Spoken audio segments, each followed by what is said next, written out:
Good morning and welcome everyone to the second day of our ACIP meeting. Today is February 29th and I'm pleased to call our ACIP meeting to order. I'll start with roll call for members and ex officios only and ask them please to disclose any conflicts of interest. Dr. Brooks? Oliver Brooks, Clinical Professor of Pediatrics, Charles R. Drew, University of Medicine and Science. I have no conflicts. Good morning. Thank you. Dr. Chen? Wilbur Chen, Professor of Medicine at the University of Maryland School of Medicine's Center for Vaccine Development and Global Health. I have no conflicts relevant for today's discussion. Dr. Snaes? Good morning. Sybil Snaes, Associate Professor of Medicine and Pediatrics, Warren Alpert Medical School of Brown University, and I have no conflicts. Dr. Daly? Good morning, Matt Daly, Senior Investigator, Kaiser Permanente, Colorado, Associate Professor, University of Colorado School of Medicine. I have no conflicts. Thank you. Dr. Cotton? Good morning, Camille Cotton, Clinical Director of Transplant and Immunocompromised Host Infectious Diseases at Massachusetts General Hospital, Associate Professor at Harvard Medical School.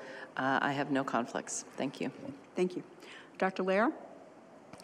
Good morning, Jamie Lair, Private Practice, Family Medicine in Ithaca, New York. I have no conflicts. Thank you. Dr. Long? Good morning, Sarah Long, Professor of Pediatrics at Drexel University College of Medicine and Pediatric Infectious Disease Specialist. I have no conflict. Thank you. Next, I'll call on our ex officios. Ms. Hans? Good morning, Mary Beth Hans, Deputy Director of the Division of Quality and Health Outcomes at the Centers for Medicare and Medicaid Services, and I have no conflicts. Thank you. Commander Grimes? Commander George Grimes, Division Director, Health Resources and Services Administration, no conflicts. Thank you. Dr. Clark? Good morning, Matthew Clark with the Indian Health Service. I have no conflicts. Thank you. Commander Marshall? Good morning, Commander Valerie Marshall, Deputy Director of Vaccines and Immunization, Office of Infectious Disease and HIV/AIDS Policy. I have no conflict. Thank you. Dr. Beigel? Good morning, John Beigel from the National Institute of Allergy and Infectious Disease, NIH, and I have no conflicts. Thank you. Dr. Kaslow? David Kaslow, Office of Vaccines Research and Review, US FDA, no conflicts of interest. Thank you. We do have quorum and we'll proceed. Our first item this morning is we will complete the agency updates with a report from Dr. Daskalakis about CDC. So, Dr. Daskalakis. Great. Thank you so much, Dr. Wharton, and thanks to the committee. Dr. Wharton said I should be very brief because the agenda is intense, so I will try to do so. And I'll start by really just saying that our updates from CDC are really a reflection of so much of the work that you've done in the last few years, and specifically the last year.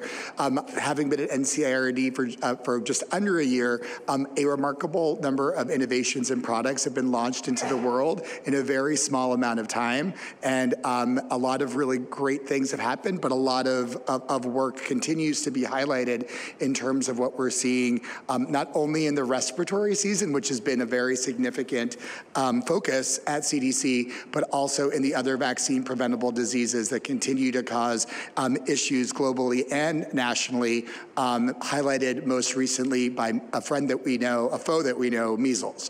So I'll start by talking about this respiratory season. So where we are at this time is, though we are seeing ongoing increased activity in the respiratory season with flu, COVID-19, and RSV still elevated in some parts of the country, overall we're seeing declines. So we're starting to transition out of the respiratory season, or this period that COVID circulates at a higher rate along with the other viruses that are more seasonal. COVID-19, in terms of what we're seeing for vaccination, as of February 10th, 22% of adults over 18 years of age and 12% of children 6 months to 17 years of age have been vaccinated. So that really implies the work that we have ahead of us. Important this year was also the launch of the Bridge Access Program. You've heard about that in some detail, so I won't go much deeper other than to say that in pharmacies, over 750,000 doses have been administered and over 500,000 doses ordered by public health providers, those being the two main channels for COVID-19. Influenza, as we are looking at this season that continues to chug along, our preliminary classification is that this is a moderate season. Of course, remembering that when you stack RSV, COVID, and flu, even lower moderate seasons can cause significant burden of disease and also significant burden to the healthcare system. We continue to recommend it's not too late to get your vaccine if you're 6 months and older for flu. And this really is highlighted by our ongoing concern, which I think you've already heard about, that flu coverage rates continue to go down in the United States. We see them down for the last several years. So again, more work to do there. In terms of what that means, about 6.5 million doses of influenza have not been given this season compared to last. And so we can wrap our heads around modeling, wrap our heads against some of the public health math that we can do about what that means from the perspective of hospitalizations and deaths. So really significant work to do, not only in vaccines that are newer to the population, like on the vaccine for SARS-CoV-2, but also for influenza. Also important to remember that we are tracking closely avian influenza, specifically H5. So I think well documented in the media, there are cases that have been seen in Cambodia. We are tracking that very closely. And I got the great opportunity to actually see it in motion by visiting Cambodia and sort of seeing how it goes from the hospital, from sentinel surveillance environments, all the way to the laboratory, and then ultimately to our lab to be able to decide, to risk assess the influenza, as well as make plans for future vaccines. So really exciting and something that we're monitoring very closely. The RSV story has been particularly interesting this year. So I think you all were a very important part of RSV vaccine launches for people who are pregnant, as well as immunization launches for newborns. So thinking about nirsevimab as well as vaccines for pregnant people. So I think you'll all remember that there was initial supply and demand mismatch with nirsevimab, but despite that, our data are actually pretty exciting, with 30% of infants aged less than 8 months receiving nirsevimab and about 16% of eligible pregnant persons receiving an RSV vaccine between 32 and 36 months. So if you step back and think about new vaccine products, this is pretty remarkable in terms of what the uptake is. So more work to be done.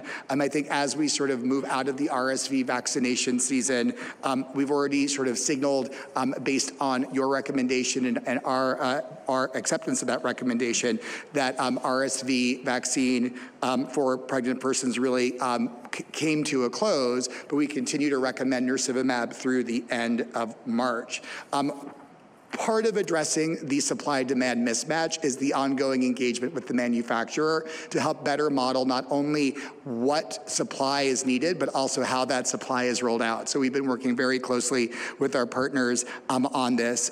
Additionally, really important to sort of highlight the importance of the ongoing work that we're doing to monitor RSV vaccination and immunization from the perspective of safety. So both safety in pregnant people and also safety in older in people who are 60 plus who have this vaccine recommendation. So we're continuing to monitor across systems, close partnership with FDA on all of those, and I think we'll hear more about that today. And then finally, I just want to highlight measles. So again, a foe that we know.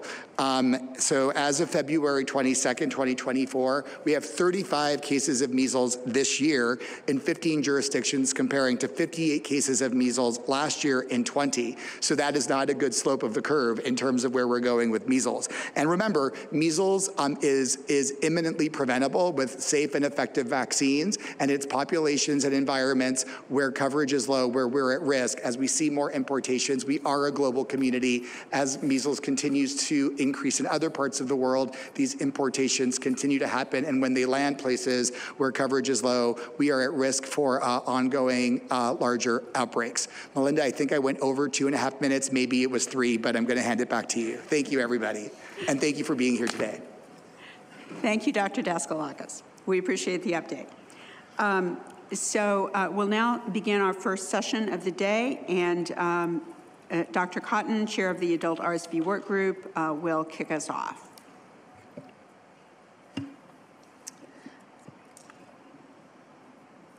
Good morning. Next slide, please. So in June of 2023, we made the first ever recommendation for the use of RSV vaccine in older adults. As a reminder, we recommended that adults aged at least 60 years may receive RSV vaccination using shared clinical decision-making. There are currently 2 licensed and recommended products for adults who are at least 60 years of age. The GSK RSV vaccine, which is a 1-dose adjuvanted recombinant prefusion F protein vaccine, and then the Pfizer RSV vaccine, which is a 1-dose recombinant pre-F vaccine. Next slide, please.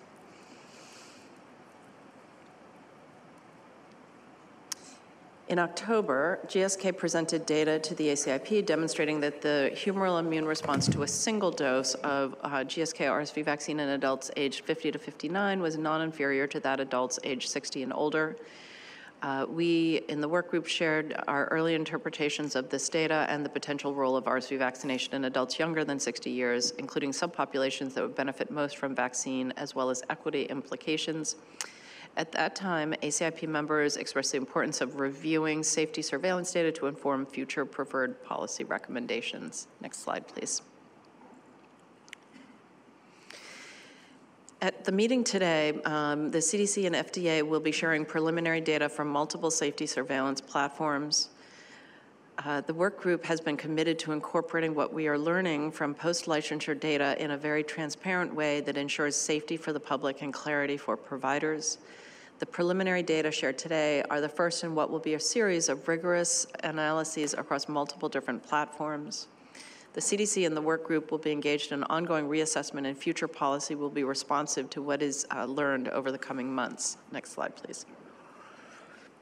We have been simultaneously reviewing additional data to prepare for the upcoming policy decisions, especially focusing on the risk of severe RSV disease in adults aged 50 to 59, especially those with chronic medical conditions. Also, RSV vaccine uptake among different demographic groups, and then potential policy options that would transition away from shared clinical decision-making. Next slide, please. We have also been reviewing data from Moderna on their investigational RSV vaccine called mRNA 1345 in adults at least 60 years of age. And we will open today's session with a presentation from Moderna, who will be sharing safety and efficacy data for the first time from their primary phase 2-3 trial evaluating mRNA 1345. Next slide, please. So here's the agenda. Next slide. And I would just like to highlight the adult RSV work group membership. We have ACIP voting members. We have many consultants who have really contributed tremendously to our knowledge and discussions in this realm. We have numerous ex officio members who have also been very, very contributory, and also liaisons. And we've had really a wonderful, very active work group, and we appreciate the conversations and discussions from everyone. Next slide, please.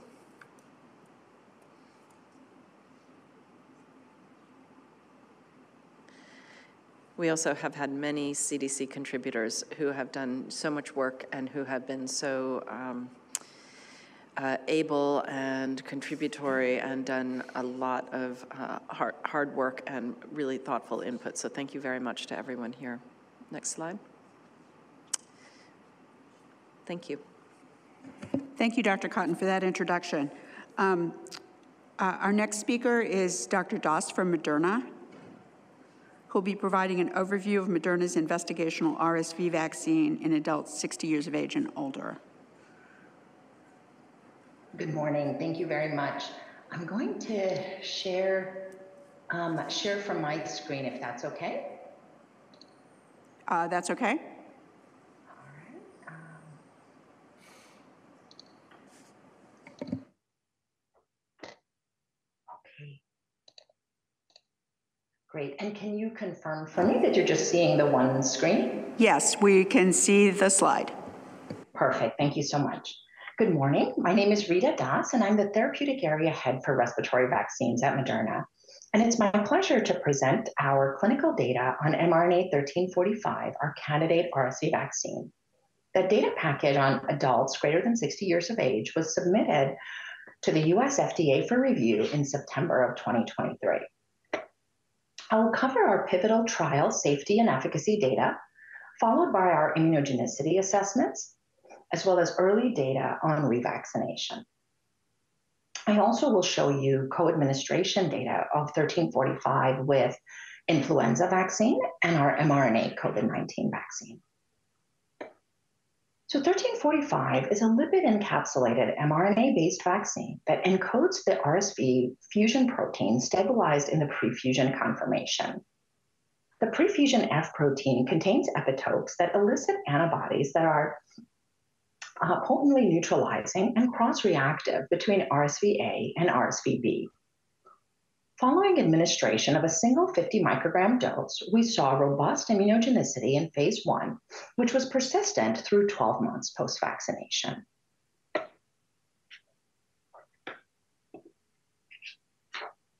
So our pivotal phase 2-3 trial, Study 301, enrolled adults 60 years of age and older. Participants were randomized 1-to-1 to receive mRNA 1345 or saline placebo and are planned to be followed for 24 months. Randomization was stratified by age, 60 to 74 and 75 and older, as well as the presence or absence of congestive heart failure or chronic obstructive pulmonary disease. The study started in November of 2021, and weekly surveillance was conducted via electronic diary to look for RSV symptoms. The trial was case-driven with a pre-planned initial analysis when 50% of the target cases were accrued. Given the importance of risk factors on morbidity and mortality with RSV in older adults, we also included participants with a number of high-risk medical conditions. Stratified randomization was used for CHF and COPD, but people with asthma and other chronic respiratory diseases, diabetes, and liver and kidney diseases also were enrolled. We assessed the frailty status of all participants at entry using the Edmonton Frail Scale. Participants were characterized as being fit, vulnerable, or frail using the criteria shown here. The trial started with a phase 2 portion in which almost 2,000 participants were enrolled. The Data Safety Monitoring Board reviewed the data on these participants and then cleared the study to move to phase 3. The whole trial was enrolled in 22 countries worldwide in both northern and southern hemispheres. A total of 36,557 participants were enrolled, and approximately 50% of the enrollment came from the United States. Now, pre-pandemic, RSV typically occurred in the months of November through May each year in the Northern Hemisphere, and this is shown by the blue shading with data from the US RSV net.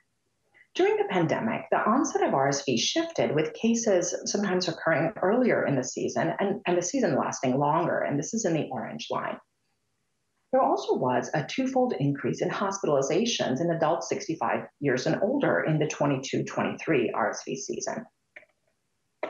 So vaccinations in our study began in late November 2021 and continued through December 2022.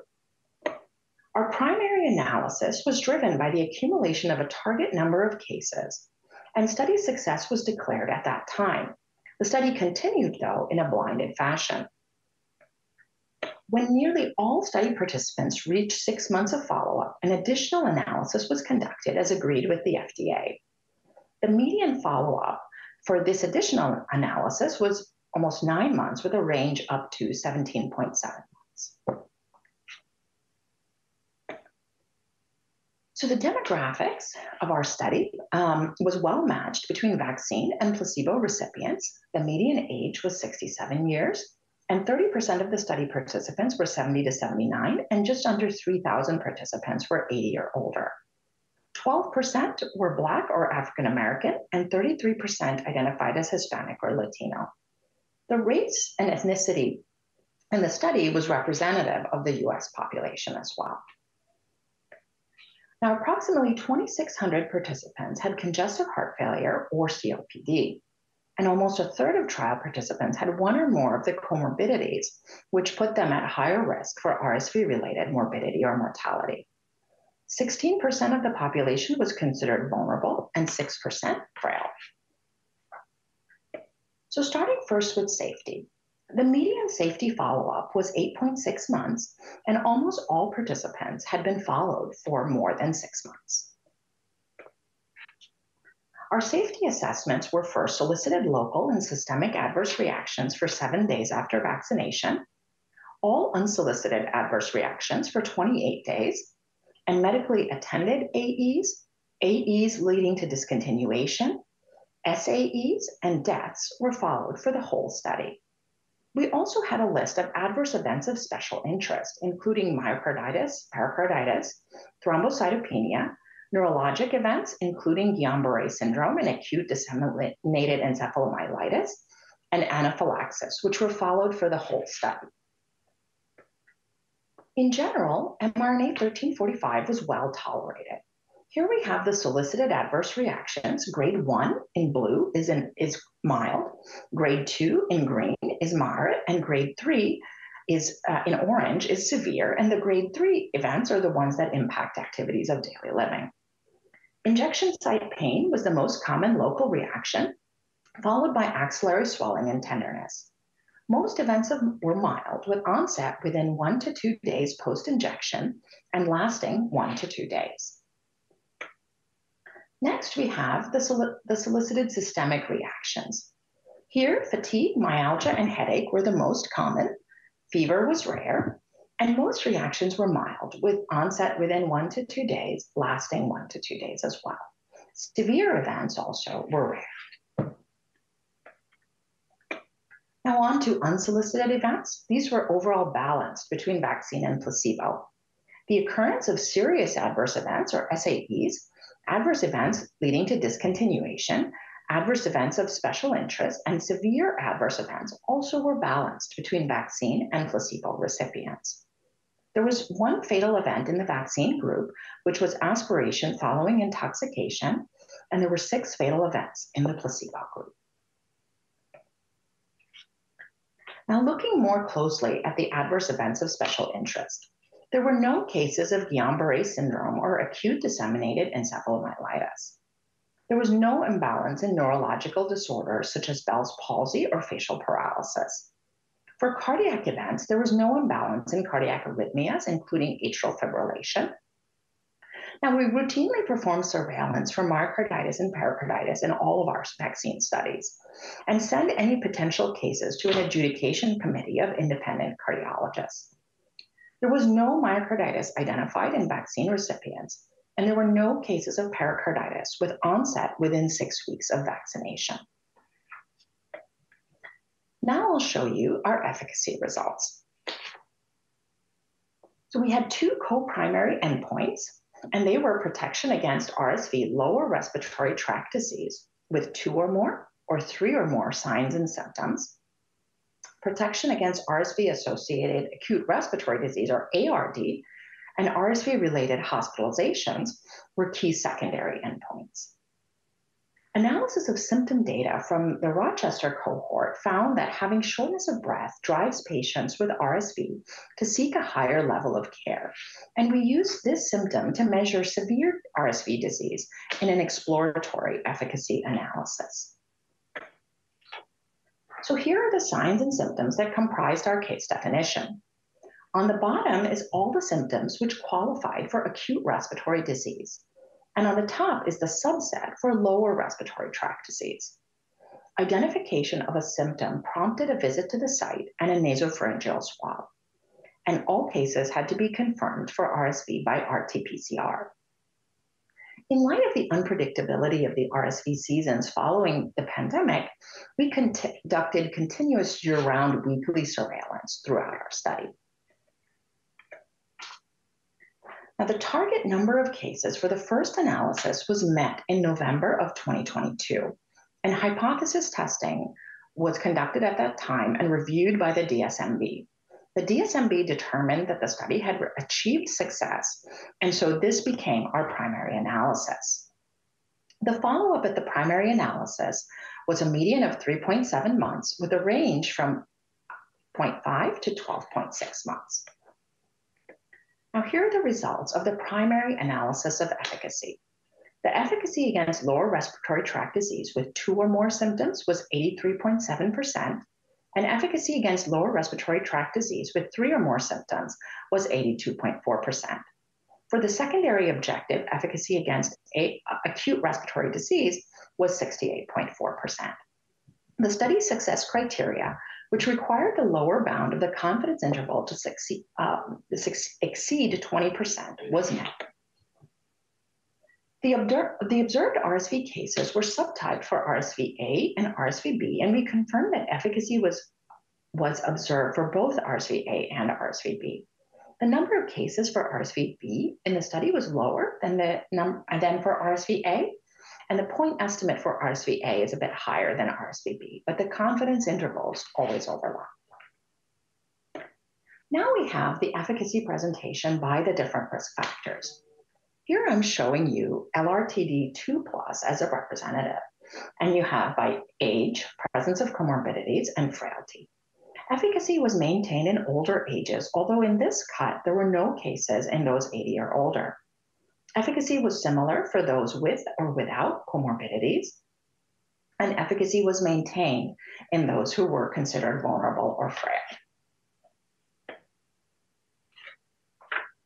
There were no hospitalizations in the primary analysis. And when looking at LRTD with shortness of breath as a marker of severity, we observed that the efficacy was 86.7%. For RSV cases which were medically attended in the ER or in urgent care, there were 5 cases in placebo recipients and no cases among vaccine recipients. We conducted an additional analysis of efficacy at the end of the April 2023, which was after the high transmission Northern Hemisphere RSV 22-23 season. Here, the median follow-up was 8.6 months with an upper bound of the range of 17.7 months. Now, the efficacy of mRNA-1345 against RSV-associated LRTD and ARD remained high with overlapping confidence intervals to the primary analysis estimates over this longer follow-up time. Vaccine efficacy against LRTD with 2 or more symptoms and 3 or more symptoms was 63%. Efficacy for acute respiratory disease was 54%, and the lower bounds for the confidence intervals for all 3 endpoints were maintained above 20%, the predefined success criteria. In concordance with the epidemiology data and has been seen by others, many RSV cases were seen in December of 2022. The cases were evenly distributed with respect to time since vaccination. In other words, cases were not occurring in participants who were vaccinated the earliest in the study. Here's the representative cumulative incidence curve for LRTD with 2 or more symptoms. The trend for early separation of incidence in the vaccine group, shown in blue, compared to the placebo group, shown in gray, is evident, and that separation was maintained over the course of observation, and this was seen for all 3 primary and secondary endpoints. Here is the RSV-A and RSV-B efficacy analyses. Protection is seen for both RSV-A and RSV-B in this additional analysis, and the confidence intervals overlap for all efficacy endpoints. Again, point estimates are slightly lower for RSV-B. Here are the efficacy results for the additional analysis for different risk groups. Again, I'm showing you LRTD2+ as representative. For those 60 to 69 and 70 to 79, efficacy is very consistent. For those 80 and older, we only had 11 cases of LRTD with 2 or more symptoms, precluding any conclusions. The above 80 group had the lowest incidence of RSV in the placebo recipients compared to 60 to 69 and 70 to 79, perhaps as a carryover of pandemic measures in these trial participants. Efficacy in participants with comorbidities and participants who were vulnerable or frail were also very consistent in this analysis. Finally, we assessed the impact of mRNA-1345 on preventing severe RSV, as indicated by the shortness of breath measure, and efficacy was 74.6%. more participants in the placebo group sought a higher level of care, ED or urgent care, with the efficacy of 61.8%. Also, 2 participants were hospitalized, one 73-year-old and one 84-year-old, both with asthma and both from the placebo group. There were no hospitalizations in the vaccine group. Now I'll show you our immunogenicity data. We evaluated RSV-A and RSV-B neutralizing antibodies with validated microneutralization assays. Here are the geometric mean titers and mean fold rise relative to baseline for neutralizing antibody responses against RSV-A and RSV-B. One dose of mRNA-1345 resulted in an 8-fold rise in the RSV-A neutralizing titers and a 5-fold rise in the RSV-B neutralizing titers. Next, we looked at the immunologic responses by decade of age. The responses were consistent across the spectrum of age, and there was no evidence of decreasing response as age increases, and this was seen in both RSV-A and RSV-B responses.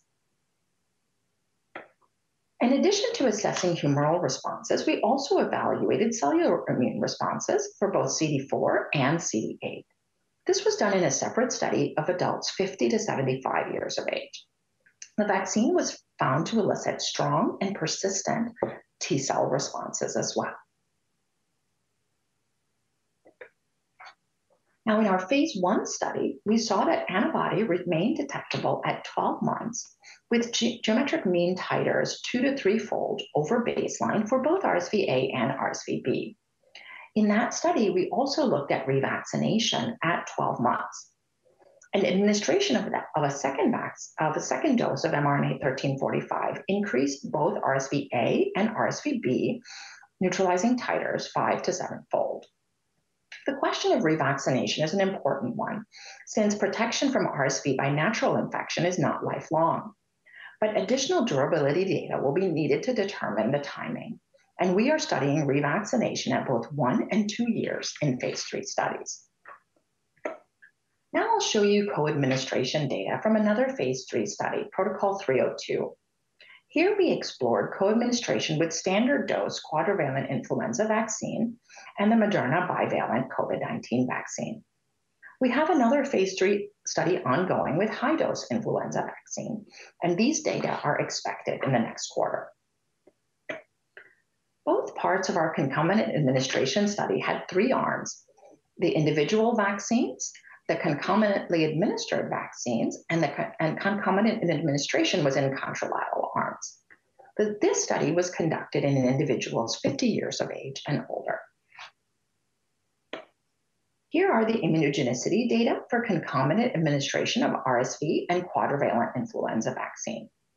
Immunogenicity is presented as a geometric mean ratio, with the ratio of the response following concomitant administration over the relevant individual vaccine. For RSV, neutralization titers are presented, and for influenza, the assay is HAI. Concomitant administration of the RSV and influenza vaccines was immunogenic for RSV-A, RSV-B, and all 4 influenza types. Dr. Doss, we have used the time that's been allocated for this presentation. Can you move quickly through your remaining slides, please? Yes, absolutely. The study success criteria, which was non-inferiority greater than 0.67 of a lower bound, was met. Here are the data for COVID-19 vaccine, and you see the same result, that the lower bound of the GMR was above 0.67. We'll go through the solicited adverse reactions for both of these quite quickly. The vaccines administered concomitantly was quite well tolerated. This is the influenza vaccine data for local and systemic reactions. And again, for the COVID vaccine data, we saw the same trend. The concomitant administration was quite well tolerated. I'll spend a little bit of time on the safety. There were no deaths, SAEs or AESIs. Considered related by the investigator. There was no anaphylaxis, no Guillain-Barré Syndrome, no ADEM, no Bell's palsy or facial paralysis, and no myocarditis or pericarditis. And this brings us to the summary. The mRNA 1345 vaccine was well tolerated in over 19,000 adults aged 60 and older. There were no cases of GBS or ADEM, and there were no other safety concerns identified. The vaccine was shown to be efficacious and met all pre-specified criteria for licensure, and was continued to be efficacious through a median of 8.6 months with a range up to 17.7 months. The vaccine prevented severe RSV disease as evaluated by the prevention of shortness of breath and medically attended adverse events. Strong antibody and cellular immune responses were seen through 12 months, and boosting was evident at 1 year. The antibody responses were similar across age groups, including those 80 and old. Pre-specified immunogenicity criteria were met, and no new safety signals were seen with concomitant administration. And with that, I'd like to thank you very much for your attention and thank all the individuals who made these studies possible. And that brings my presentation to a close. Thank you very much. Thank you, Dr. Doss. We can take a couple of minutes for questions from the committee, if you have any.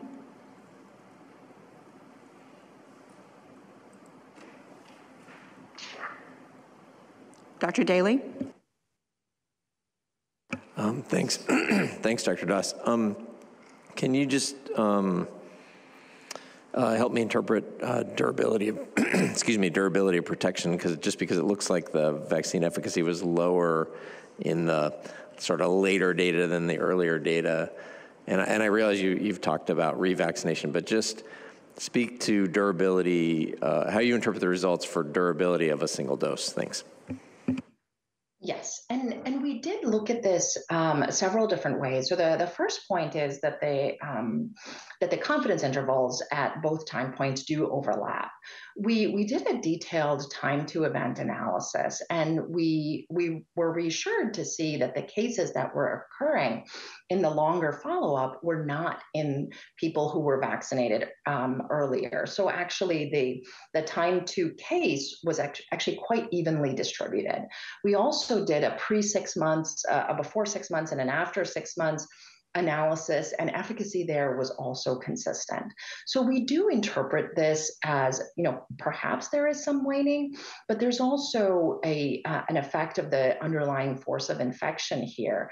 And we look forward to kind of presenting more data from additional cuts on the durability of the vaccine. Our immune responses lasting out to 12 months are also quite reassuring.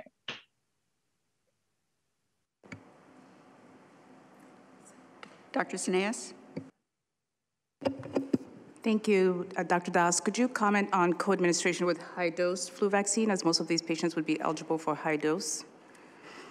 Yes, absolutely. So that study it has finished enrollment and finished day 29 analysis.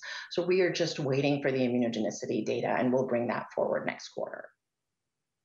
Thank you. It's great seeing these co-administration studies being done. There's a lot of interest in that, and it's very helpful having those data. Dr. Long?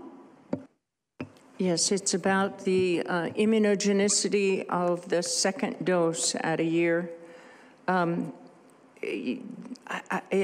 boost is a word that you could use. It may be reinforcing, might be another one, but you haven't shown us anything that makes us believe that it was an anamnestic response.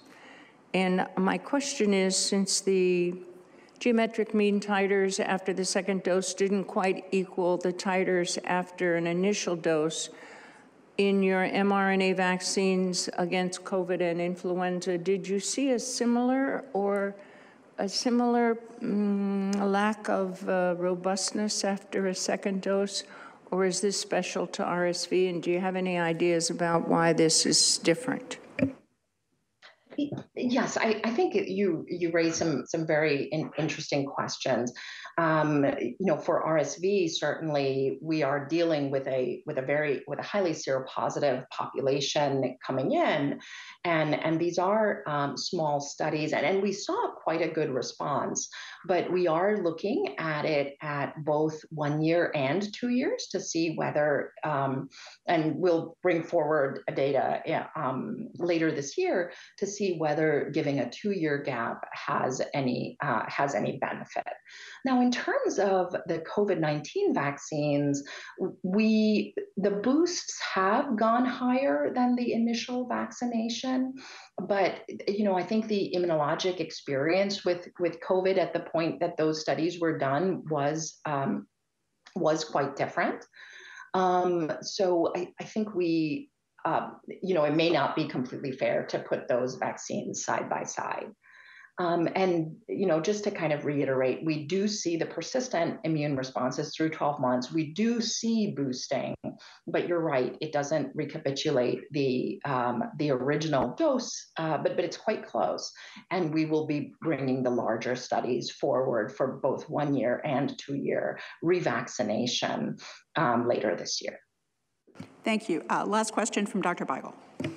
Yeah, first is a comment for Dr. Long that in addition for COVID, in addition to slightly increasing the peak, you actually changed the kinetics. So actually seeing the kinetics after the second dose here, and she just showed, a very short period after the second dose. That will really be informative to understand what the value of that dose. And then for Dr. Das, the immunogenicity is nice, but understanding what it means requires analysis of correlates of protection. Has your group thought about or started work on correlates of protection to help us understand what titers we really need here? Yes, thank you very much for that question. So we are very well positioned to do the correlates of protection analysis since we collected samples from every single person in this study at baseline and day 29. And we've done our initial analysis of the correlates, and it does show that RSV neutralizing titers, as well as actually a binding titer assay that I didn't show you, are very well correlated with protection. And, we are investigating that data more in detail to look for whether we can come up with a threshold, but we are putting that data together and look forward. We actually presented it at RSV VW earlier this month, and we look forward to sharing it with you all and with the agencies soon. Okay, thank you. I'm sure there will be more opportunities to discuss this vaccine in the future. So at this point, we need to move on to our next presentation from Dr. Woodruff. Good morning. My name is Rebecca Woodruff. I'm an epidemiologist at CDC's Division for Heart Disease and Stroke Prevention, and thank you all for this opportunity to present these preliminary results today, exploring chronic conditions as risk factors for RSV-associated hospitalization. Next slide. So by way of background, information is needed about the chronic conditions associated with increased risk of hospitalization for RSV infection among the community-dwelling adult population. A small literature has explored this topic in geographically limited studies, but data from larger and more geographically diverse populations are needed. And this information could help guide national vaccination policy by clarifying which populations might benefit most from RSV vaccines available to adults. Next slide. So for this analysis, we sought to answer 3 research questions. The first was, which chronic medical conditions are associated with higher rates of RSV-associated hospitalization among community-dwelling adults ages 50 years and older?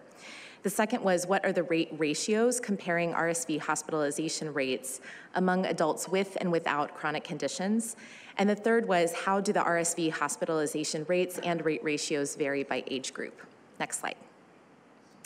So here's an overview of our methods. Next slide. Using methods developed for a previous study, we leveraged 3 data sources to calculate RSV hospitalization rates during the 2017 to 2018 RSV season, stratified by chronic condition and age group. The data source for the numerator was RSVNet, which stands for the RSV-associated Hospitalization Surveillance Network. And the data sources for the denominator were the Behavioral Risk Factor Surveillance System, abbreviated as BRFSS, and census county-level population estimates. So I'll give a brief overview of RSVNet and then of BRFSS. Next slide. So first, RSVNet. This is one of 3 platforms that comprise RESPNet, which is a population-based hospitalization surveillance platform. Currently, RSVNet conducts active population-based surveillance of laboratory-confirmed RSV-associated hospitalizations from more than 300 acute care hospitals in 58 counties across the 12 states shown in this map. This area includes about 8.6% of the US population. So in the 2017-18 surveillance season, the catchment area was slightly smaller. It included about 38 counties across 8 states. Hospitalizations reported to RSVNet include all of those where a positive RSV test was reported within 14 days prior to or during hospitalization. And testing for RSV is driven by clinical judgment and facility policies. Next slide. So now a brief overview of BRFSS. This is an annual CDC-funded telephone-based health survey that operates in 50 US states, the District of Columbia, and 3 US territories. BRFSS uses both landlines and cell phone numbers for sampling and collects about 400,000 interviews of adults each year. The questionnaire assesses a variety of health-related characteristics, including self-reported history of select chronic conditions. And the BRFSS sample is designed to represent the civilian, community-dwelling adult population, ages 18 years and older, in each jurisdiction. Adults who are not community-dwelling, including those living in nursing homes or other long-term care facilities, are not eligible to participate. Next slide. We chose the 9 chronic medical conditions shown here to evaluate as potential risk factors for RSV-associated hospitalization.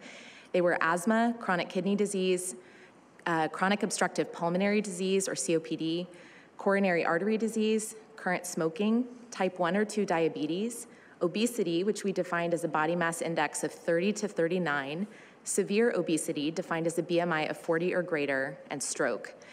We determined this list based on chronic conditions that were both abstracted by RSVNet and included in the BRFSS questionnaire.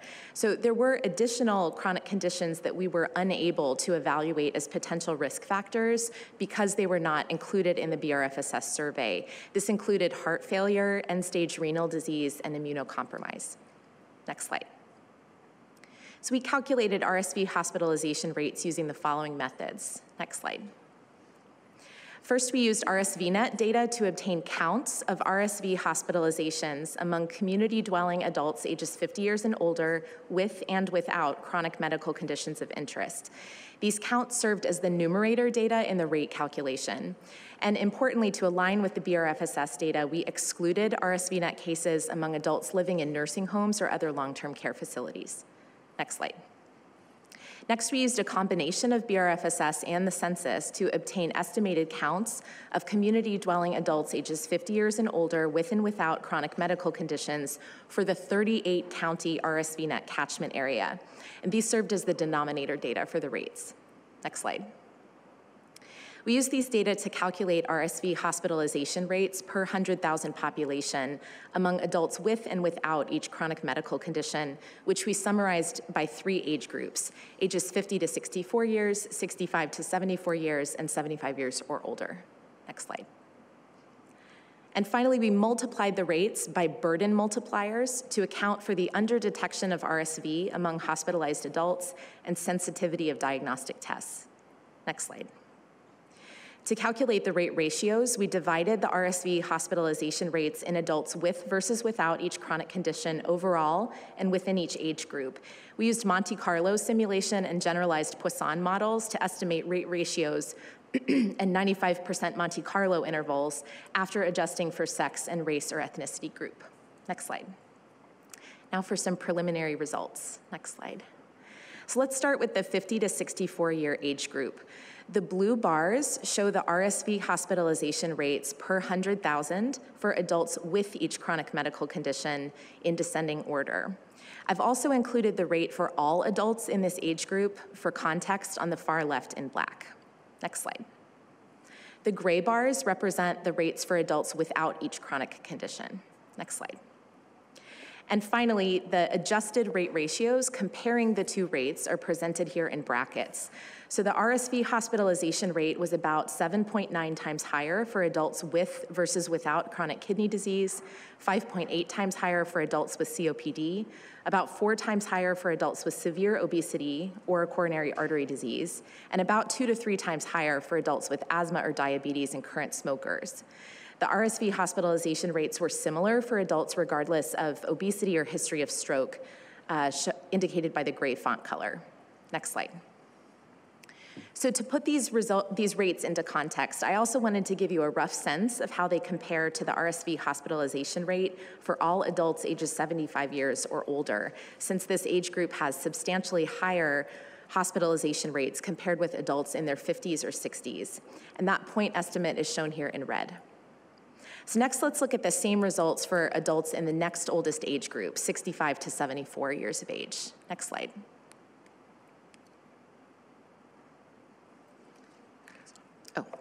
For the 65 to 74 year age group, first of all, please note that I've rescaled the y-axis, and it's now about double what it was in the previous slide. So the rates for this age group are higher across the board than for adults ages 50 to 64 years. We also see a generally similar pattern with the RSV hospitalization rates about 6 times higher for adults with chronic kidney disease, 4.5 times higher for adults with severe obesity, 4.2 times higher for adults with COPD, and 2 to 3 times higher for adults with asthma, current smokers, or those with coronary artery disease or diabetes. The RSV hospitalization rates were statistically similar among adults regardless of obesity or history of stroke, again indicated by the gray font color. Next slide. And here again, I'm providing the hospitalization rate among all adults 75 and older for context. Next slide.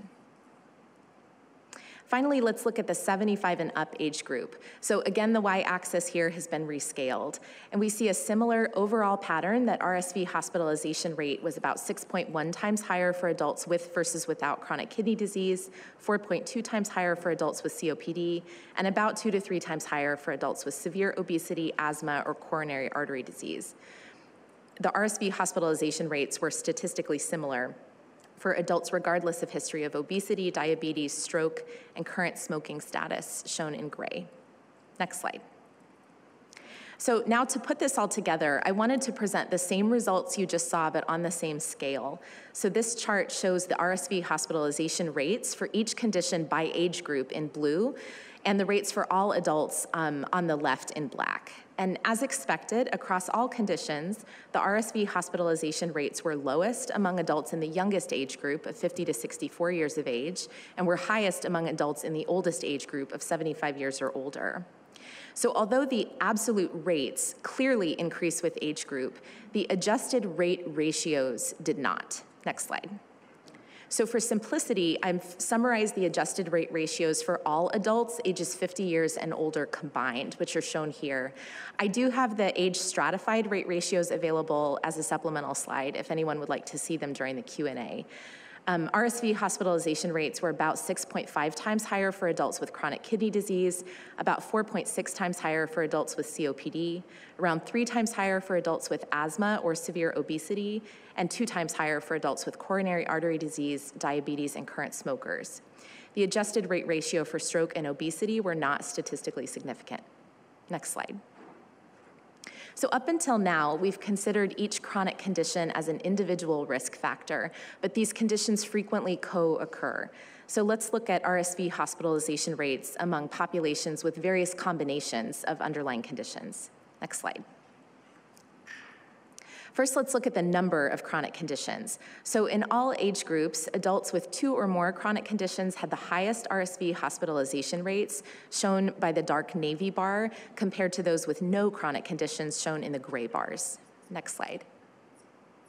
The adjusted rate ratios comparing the RSV hospitalization rate among those with 2 or more conditions to those with no conditions ranged from about 6.4 to 12.4, depending on the age group. Next slide.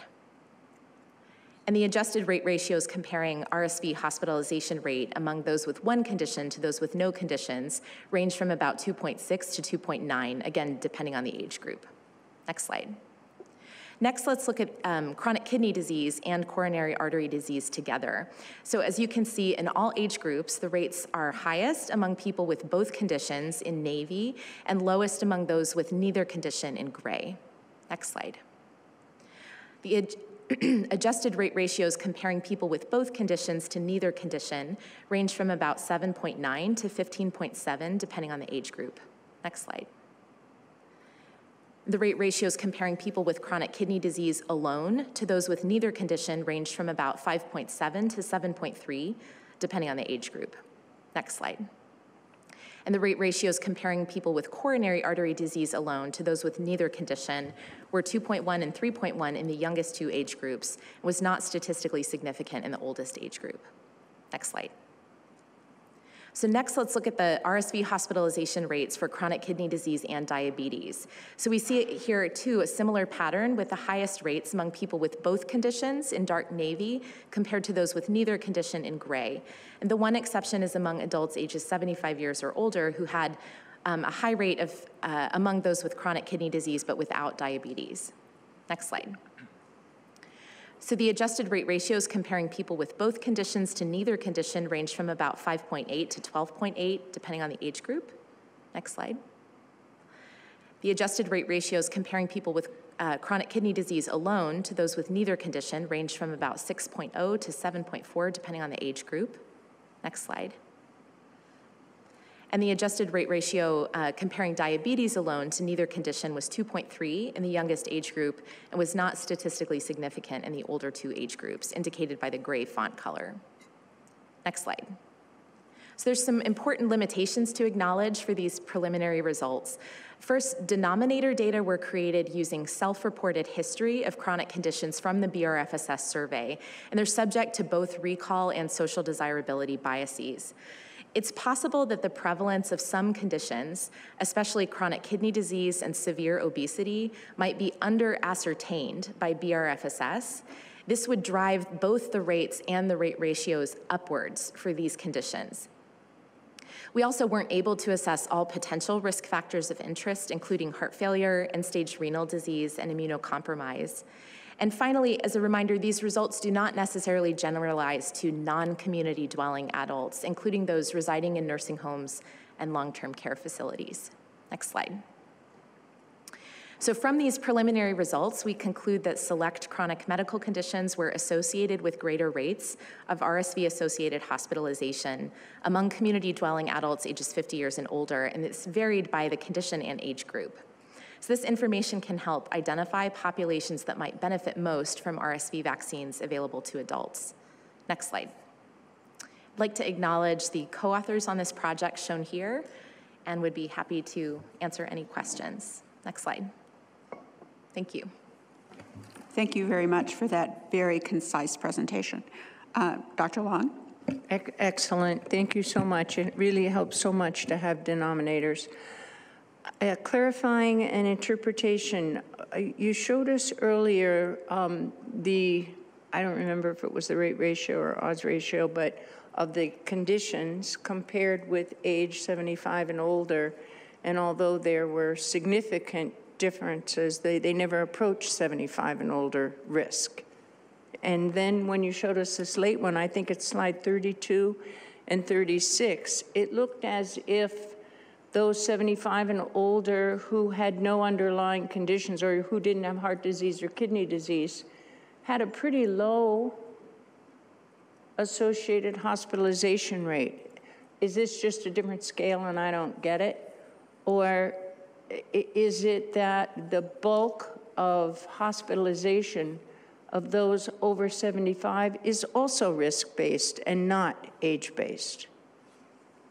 So it's about that gray bar at the very end on the right. It seems awfully low for 75 and older for hospitalization.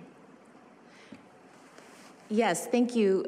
Thank you for the question. So I do want to point out that the rates for the 75 and older population were visualized a couple different ways in the presentation. In the earlier slides, they were visualized with the red dashed line, and those are on a different scale. Those results are visualized on a different scale than these shown here right now.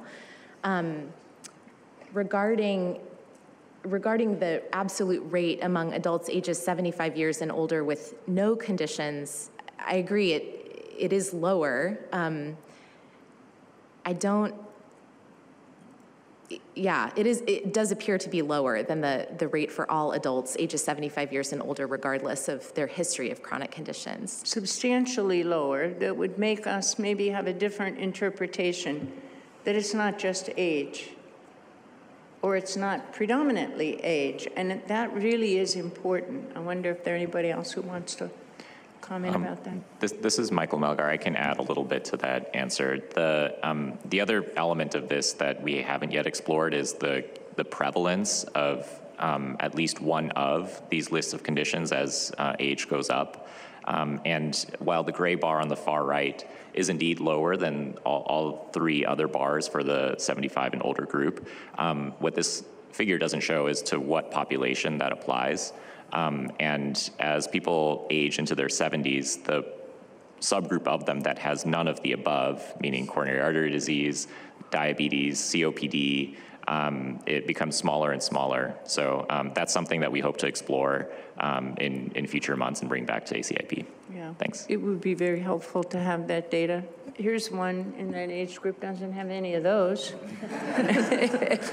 But it would be really helpful to know that as we try to decide on age versus risk. Thanks. Thank you. Dr. Lair? Thank you for the presentation. Can you describe how you defined chronic kidney disease? Is it stage 3? Is it stage 4? Thank you. Sure. Could I have supplemental slide 42, please? So these are the definitions that we used for all of the chronic conditions in the study. So the column on the left is the RSVNet definition. So this is the numerator data source. And the column on the right is the BRFSS definition. So this is for the denominator data. So chronic kidney disease was for RSVNet. If chronic kidney disease was recorded in the patient's medical record, it was abstracted by the surveillance network. They were looking for chronic kidney disease, chronic renal insufficiency. BRFSS uses a slightly different question phrasing. They asked, has a doctor, nurse, or other health professional ever told you that you had any of the following? And the options are not including kidney stones. If you had bladder infection or incontinence, were you ever told you have kidney disease? So those are the items. Thank you. I'm having a hard time wrapping my mind around why kidney disease makes it so risky for RSV hospitalizations. I have lots of people with stage 3 kidney disease, GFRs between 30 and 60, and I would never have thought of them as having an elevated risk. So thank you. Dr. Long and then Dr. Cotton. Dr. Cotton. I'd just like to highlight Dr. Lair's comment. I think it's really, this is so beautifully done. Thank you very much. This is directly helpful to all of us clinicians in the field and will really change policy in the way we talk to patients, especially about shared clinical decision making.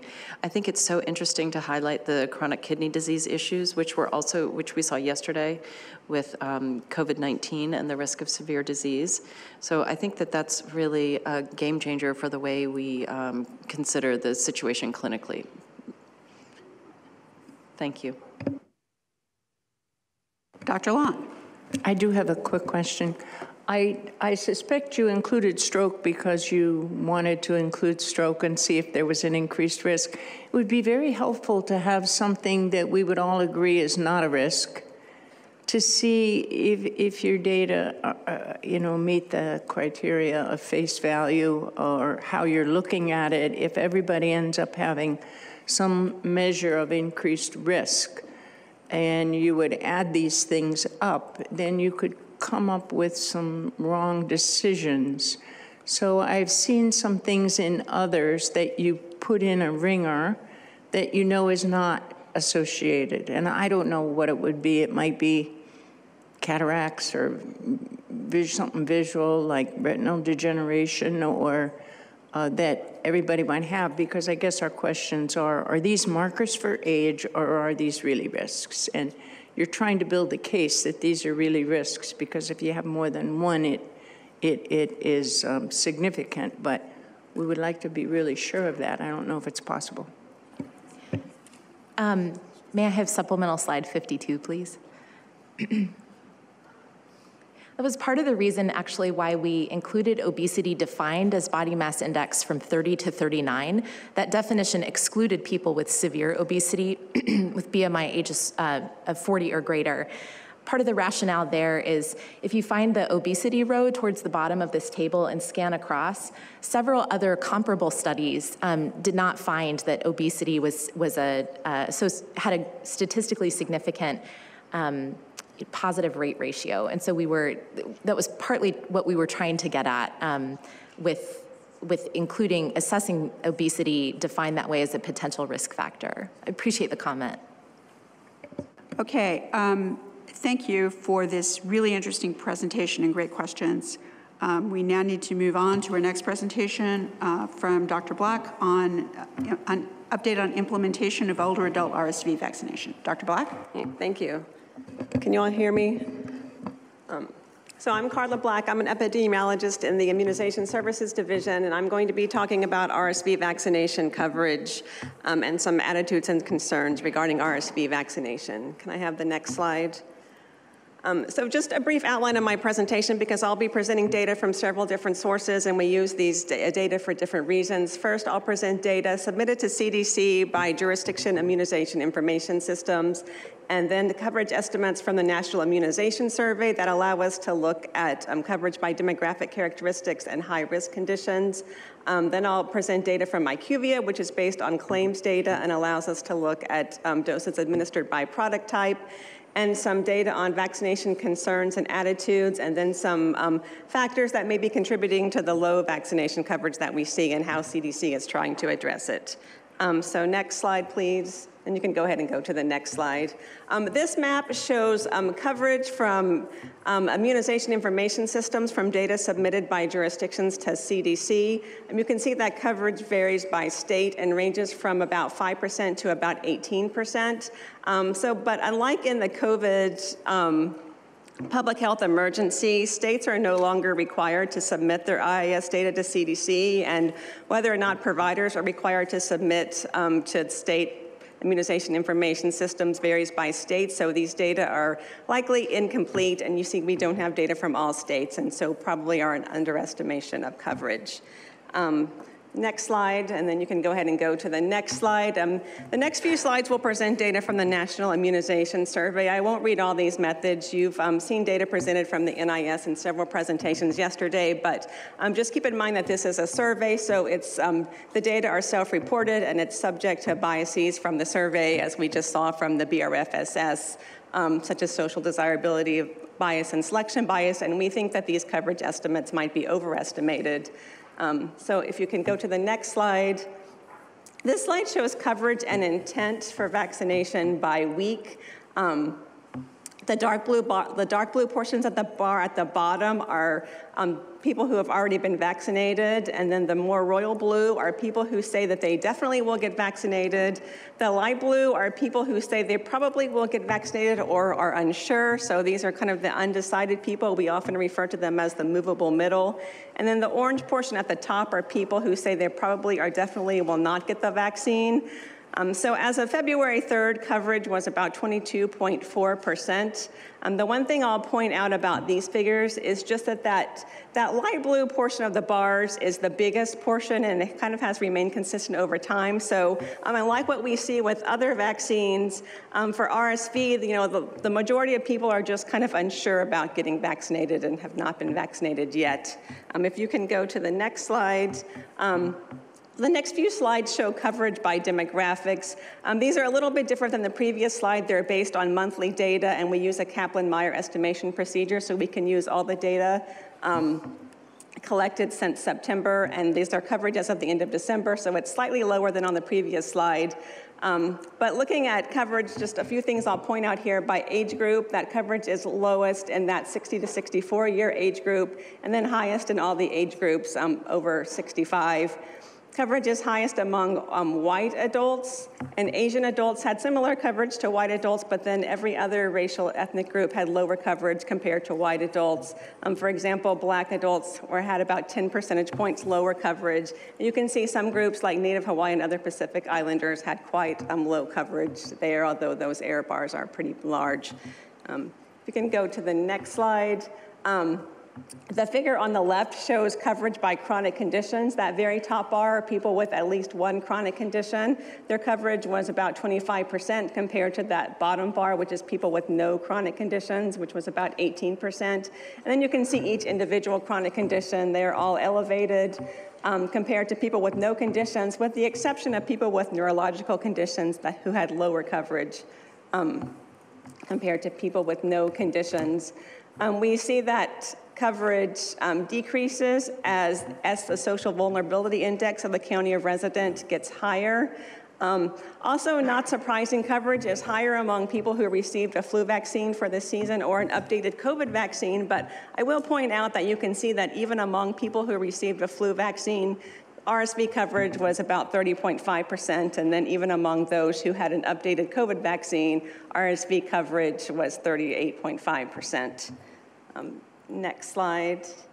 And then you can see coverage varies by region. Coverage was lower among people residing in rural areas compared to those in urban and suburban areas, and coverage increases with increasing income and with increasing education. You can go to the next slide. Switching gears a little bit to looking at co-administration. This shows co-administration among people who received an RSV vaccine. So among those who received RSV, 57.1% of them received RSV alone. And if they did have co-administration, it was most commonly RSV and flu together. That was about 20%. About 15% had all three vaccines together, and then 8.5% had RSV and COVID vaccine. Next slide, please.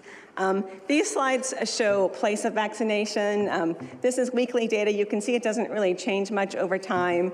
And the most recent data show that 84.4% of people were vaccinated in a pharmacy compared to about 14% who were vaccinated in medical settings. Here, medical settings includes physician offices as well as hospitals, health departments, and other medical settings, and then a very small percentage at other non-medical places, such as workplaces, community centers, schools, et cetera. Next slide, and then you can go ahead and go to the next slide. Again, I won't read all of the methods on this slide, but the next few slides I show are data from IQVIA. They're based on medical claims from pharmacies and physicians practicing in medical offices. So IQVIA uses a sample of claims from medical offices to project vaccinations given in all medical offices in the US. You can see that it's based on a fairly small number of physicians. And there's also a lag with the medical office data, so they don't completely mature until about 2 months. And if you can go to the next slide, in comparison to the pharmacy data, which is a projection based on a much larger percentage of all pharmacies in the US, and claims for pharmacies come in much faster, so we have a higher confidence in the pharmacy data and the completeness of the pharmacy data. And I just want to point out that all of these IQVIA data do not include vaccinations given in other medical settings, such as public health clinics and hospitals, and they don't include vaccinations given in non-medical settings. So, and we know that this is not a complete assessment of all RSV vaccines given in all settings in the US. But if you can go to the next slide. This just shows cumulative projected vaccines given to date in pharmacies and physician offices. Almost 10 million, the majority of them being in pharmacies, about 9.4 million in pharmacies versus a little under 300,000 in medical offices. If you can go to the next slide. The next few slides show more detailed weekly data in pharmacies and medical offices by product type. This slide shows vaccines given in pharmacies. You can see that each week the majority of vaccines were the Pfizer, their GSK product at about 69% compared to 31% of the Pfizer product. And this was pretty consistent across weeks. And Also, I'll just point out here the shape of the curve, that in pharmacies, vaccinations peaked in about late October, early November, and have been declining since. If you can go to the next slide, this is just vaccinations given by age group in pharmacies, and it just shows that that 30-70 split, with the 70% being the GSK product, was consistent across age groups. Next slide, please. These are similar slides, but these are the medical office data. Here we see a little bit of a different split by product types. It's a 55-45 split. Still the majority were the GSK type, but the Pfizer product was much closer to the GSK type in physician offices. The other thing I'll point out here, while we know that the total number of doses, again, this y-axis is a different scale, but while the total number of doses is smaller, I'll also point out that in physician offices, you see dips during the week of Thanksgiving and Christmas, and a little a dip at the end because of the lag in claims, but we don't see the declining vaccination in medical offices like we see in the shape of the curve in the pharmacies. Next slide, please. Again, we don't have as many age group. We can't do the same age group breakdown in medical offices, but we do see the same sort of 55-45 split among age groups of the GSK vaccine versus the Pfizer vaccine. Next slide, please. Again, this is co-administration data from IQVIA. We see similar patterns here than we saw in the NIS data. Again, these are all people who got RSV vaccine and the vaccines that were given on the same day. About 52% got RSV only. And again, if they did get co-administration, it was most commonly RSV and flu vaccine together at 22%, with about 12% getting RSV and COVID and 13.5% getting all three vaccines together. Next slide, please.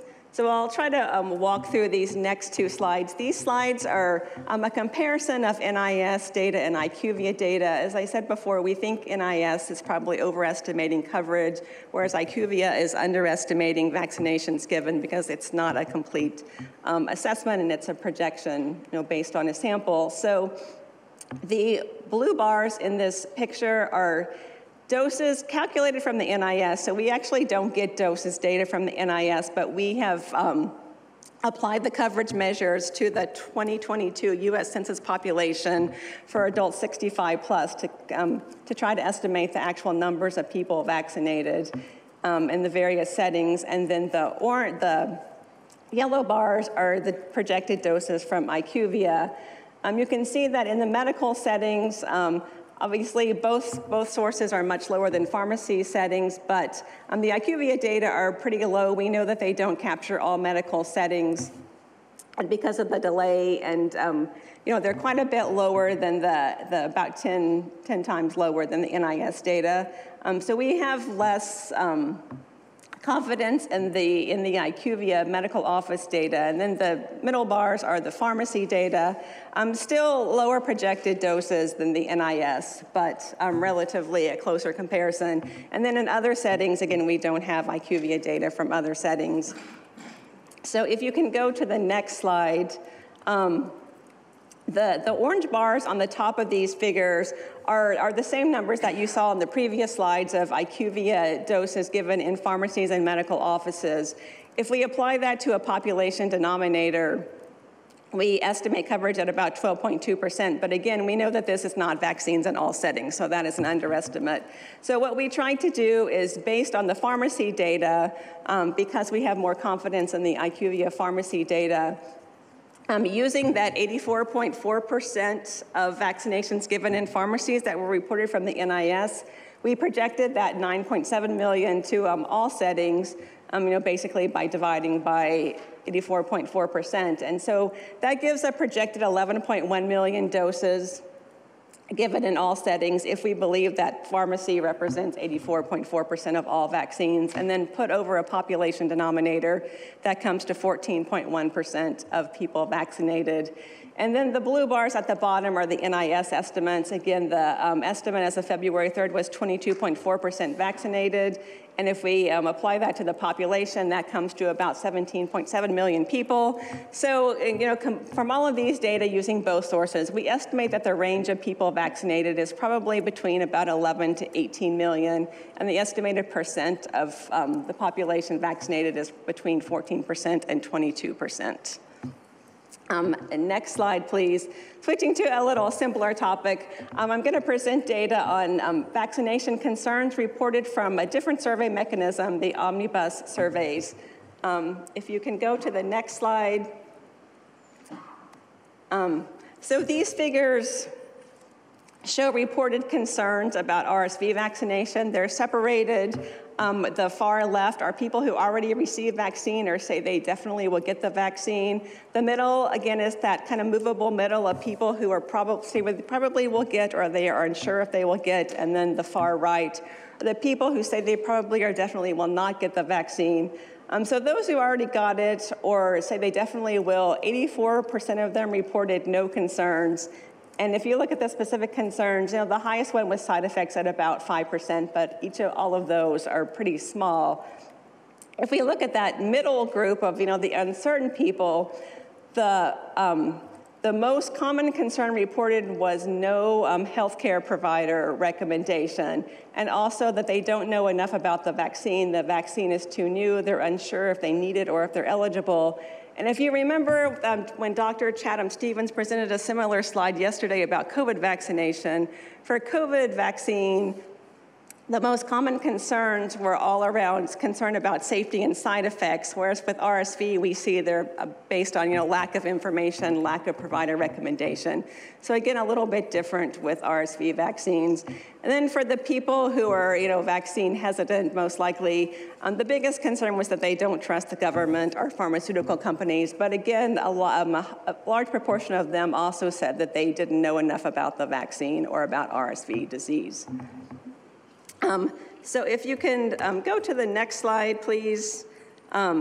Switching gears a little bit, I'm going to talk about some possible reasons for low coverage and how CDC is addressing it. This is mostly based on conversations with providers.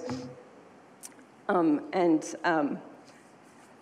ahead and go to the next slide. So just first of all, with any new vaccine, it takes time to integrate into systems and to increased awareness among healthcare providers and among the population. And the coverage that we see, 22%, is actually not out of line with what we have seen from other new vaccines within the first year of introduction. Also, I know you all know this well, but because RSV is a shared clinical decision-making recommendation, although we've used the population 60 and above as the denominators in all these calculations, we don't actually expect everybody 60 and above to be vaccinated because it's not a universal recommendation. So we don't really have a benchmark for what's considered high and low coverage for a shared clinical decision-making recommendation. There are also several other issues with the shared clinical decision-making recommendation. And we hear feedback from healthcare providers that having conversations are not simple in practice, and they're confusing for providers and for patients compared with routine universal recommendations. Also, vaccines are often administered by nurses, medical assistants, and pharmacies who are not always comfortable with a shared clinical decision-making conversation, or they don't feel like it's within their scope of practice. And also, these provider types often give vaccines under standing orders, which are difficult standing orders are difficult with shared clinical decision-making or even not allowed in some states. And people who don't have access to health care might not have a primary provider with whom they can have a shared clinical decision-making discussion. And then finally, shared clinical decision-making is simply difficult to communicate from immunization programs and health communicators. Dr. Black, we need to move toward finishing this up. Okay, these are the last few slides, and I think you can just read this. Also, it's difficult because it's under Part B and like flu and COVID, so there's billing issues in provider offices, and when you have to refer to a pharmacy, that's less likely that a patient will be vaccinated. And also it's a costly upfront cost for medical practices. And so you could just go to the next slide. This is the final slide. And just in terms of what CDC is doing to address coverage, frequent speaking engagements with healthcare providers to provide education on recommendations and answer questions, social media and other consumer resources, resources to increase clinician knowledge, and regular communication with CMS. But just point out that the kind of changes that we're being asked for would require congressional action. And then I think I can stop there and take any questions. Thank you. Thank you. We can take a couple of questions.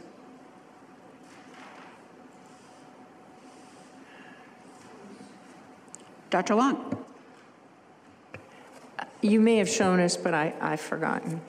When we made the decision of shared clinical decision-making, in my mind and some other people on the committee, it was universal, 75 and older, and shared clinical decision-making for younger.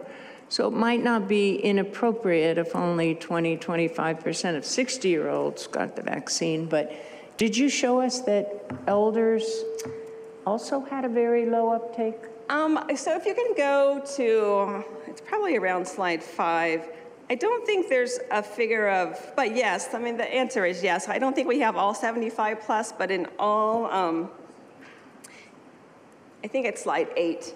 In all of the age groups above 60, it was pretty, yeah, you can see the breakdown by age groups. It's, between 20 and 25% in all of the older age groups. So that is a problem.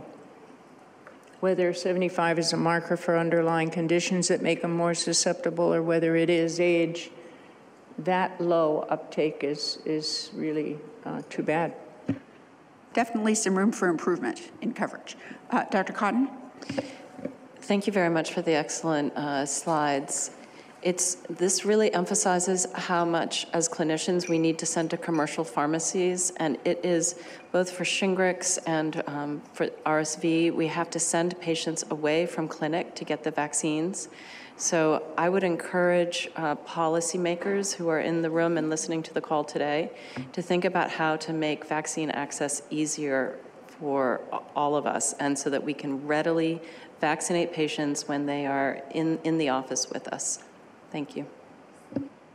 Thank you, Dr. Cotton. Are there any other questions for Dr. Black or comments on this? Yes, Dr. Beigel. Great question. When you talk about vaccine concerns in that middle group, you had something called no health care provider recommendation. Can you discern between it was discussed and we decided it wasn't recommended versus it wasn't even discussed with me? So that particular question, I think, was just based on, did a healthcare provider recommend the vaccine? I believe that we have had questions on that survey before that actually ask if a healthcare provider recommended against it, but I can't remember the results right now. One last question from Dr. Goldman. Thank you. More of a comment. As one of those general internal medicine practicing physicians who vaccinates patients routinely, I really have to stress how important it is for my colleagues, number one, to recommend this vaccine, and number two, for Congress to really work on taking this out of Part D, because Part D has been so detrimental to physicians being able to vaccinate their patients in the office. In line with what Dr. Cotton said, physicians need to have the ability to vaccinate our patients, so we really need to change the system in order to make sure we have those vaccines available to our patients. Thank you. Okay, thank you. Certainly important topics. So thank you very much, Dr. Black, and thank you all for the good questions. We'll now move on to our next presentation from Dr. Shimabukuro on post-marketing safety surveillance of older adult RSV vaccine. Dr. Shimabukuro. Thank you, Dr. Ward. Next slide, please. So today I'll start off with some background, and then I'll talk about CDC vaccine safety monitoring for RSV vaccines in adults age 60 and older, and that will include data from VSafe, the Vaccine Adverse Event Reporting System, or VAERS, the Vaccine Safety Data Link, or VSD, and then I'll summarize the findings. Next slide. So in May, the FDA licensed 2 RSV vaccines with approvals for use in adults 60 and older. The GSK RSV vaccine trade name Arexvy, and I'll refer to that in the presentation as the GSK or the GSK vaccine, and then the Pfizer RSV vaccine, trade name Abrysvo, which I'll refer to as the Pfizer vaccine. In June, ACIP voted to recommend that adults 60 and older may receive a single dose of an RSV vaccine using shared clinical decision-making. Next slide. So the most common reactions in the pre-licensure studies for GSK were pain at the injection site, fatigue, and myalgia, and for Pfizer, fatigue, headache, and pain at the injection site. In the pre-licensure studies for Pfizer, among 20,255 vaccine recipients aged 60 and older, 2 cases of Guillain-Barré Syndrome, or GBS, were observed within 42 days of vaccination. And for GSK in the pre-licensure studies, among 18,304 recipients aged 60 and older, 1 case of GBS was observed within 42 days of vaccination. Next slide. Clinical trials are generally too small to assess the risk for rare adverse events, and due to the small number of GBS cases and size of the pre-licensure studies, it is not known at this time whether these GBS cases or other neuroinflammatory events occurred due to random chance or whether RSV vaccination might increase the risk of these events. Post-licensure safety monitoring of RSV vaccines is ongoing in vSafe, VAERS, VSD, and other non-CDC systems. Next slide. So I'll start off with some early vSafe data. Next slide. So just to remind you, a new version of vSafe is now available. It requires both a previous and new users to create an account. It includes both email and text messaging functionality. The email is an additional feature that we included in this version of vSafe. And vaccines currently monitored include RSV vaccines for older adults and pregnant persons, and COVID vaccines for persons aged 6 months and older. Next slide. vSafe sends health surveys out after vaccination. The surveys are sent daily during the first week, then weekly through 6 weeks. The daily surveys solicit local and systemic reactions and health impacts, and there are additional questions for persons who reported immunocompromising conditions at vaccination. The weekly surveys solicit new symptoms or conditions after vaccination, and participants reporting medically attended health impacts are encouraged to complete a VAERS report. Next slide. So here is the early demographic, the demographic characteristics for adults 60 and older who reported RSV vaccination from the early vSafe data. There's been a total of 15,745 registrants, and you see the numbers for GSK in the first column and Pfizer in the next column. The demographic characteristics are fairly similar for both vaccines, and where the vaccine is unknown, and the respondents were overwhelmingly of white race. Next slide. So here's some additional characteristics. Most participants reported that their current state of health was excellent, very good, or good, and vaccines that were commonly reported as co-administered along with the RSV vaccines were COVID-19 and influenza. Next slide. So this is a figure showing reactions and health impacts reported for adults age 60 and older at least once during days 0 to 7 following vaccination by manufacturer, with GSK in the green bars and Pfizer in the blue bars, and then unknown or not reported vaccination in the purple bar. And you can see that injection site reactions and systemic reactions are fairly commonly reported. They're more commonly reported following the GSK vaccine in the first week following vaccination than the Pfizer vaccine. And I'll just remind you, the GSK vaccine contains an adjuvant. And then if you look at the purple bar where the vaccine is unknown, it's in between those two, so that makes an intuitive sense. A very small number of individuals reported receiving medical care, and that is not necessarily tied to a vaccine adverse event. That's just a general question. Next slide. So just want to put in a plug for vSafe. We do need your help. we'd like to ensure vaccination partners are aware of VSafe and include information sheets, social media posts, and communications to vaccine recipients. And materials and information are available at the link on the slide. Next slide. So moving into data from VAERS, which is our nation's early warning system for vaccine safety. It's a spontaneous reporting or passive surveillance system that's co-managed by CDC and FDA. Next slide. The strengths of VAERS are it can rapidly detect safety signals and can detect rare adverse events.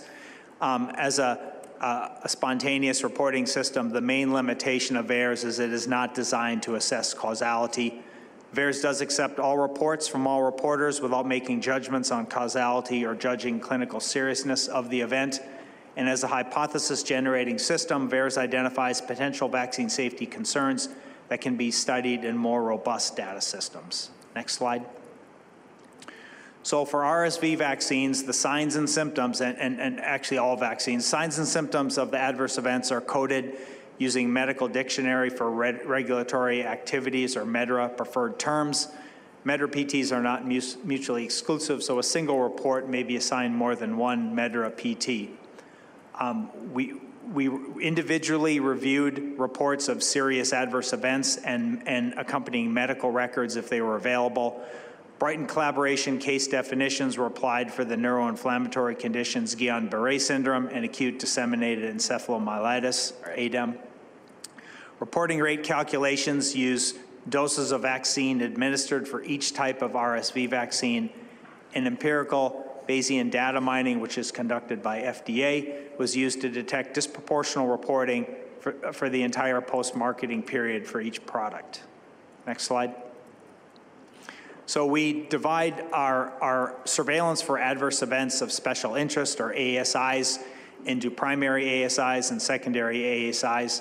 The primary AESIs were selected for historical, theoretical, or observed safety concerns, such as those observed in the clinical trials. Attempts are made to obtain medical records for all primary AESI reports, both serious and non-serious. CEC reviews records and abstracts clinically important information, and AESIs may be added to or removed from the list as appropriate. For secondary AESIs, these are monitored via periodic or weekly automated data tables, and they can be added to the primary AESI list if safety concerns are identified. Next slide. So I'm just going to give you a minute here to look at the primary ASIs and the secondary ASIs that we are currently monitoring for RSV vaccination. I will say VAERS basically accepts all reports, so we're monitoring for any condition, any adverse event after RSV vaccines and VAERS. These are conditions that we have pre-specified up front as adverse events of special interest. I just want to mention that we engaged our CISA project, Clinical Immunization Safety Assessment Project, to help us with reviews of certain conditions, and I'll describe that in the following slides. Next slide. So this is a table showing U.S. reports of VAERS following RSV vaccination among adults aged 60 years through February 16th, 2024. If you look at the far bottom right cell, you'll see there's been 3,689 total reports after RSV vaccines, and that's after just over 9.6 million doses administered. The GSK specific data are on the first row, followed by the Pfizer data, and then vaccine brand unknown.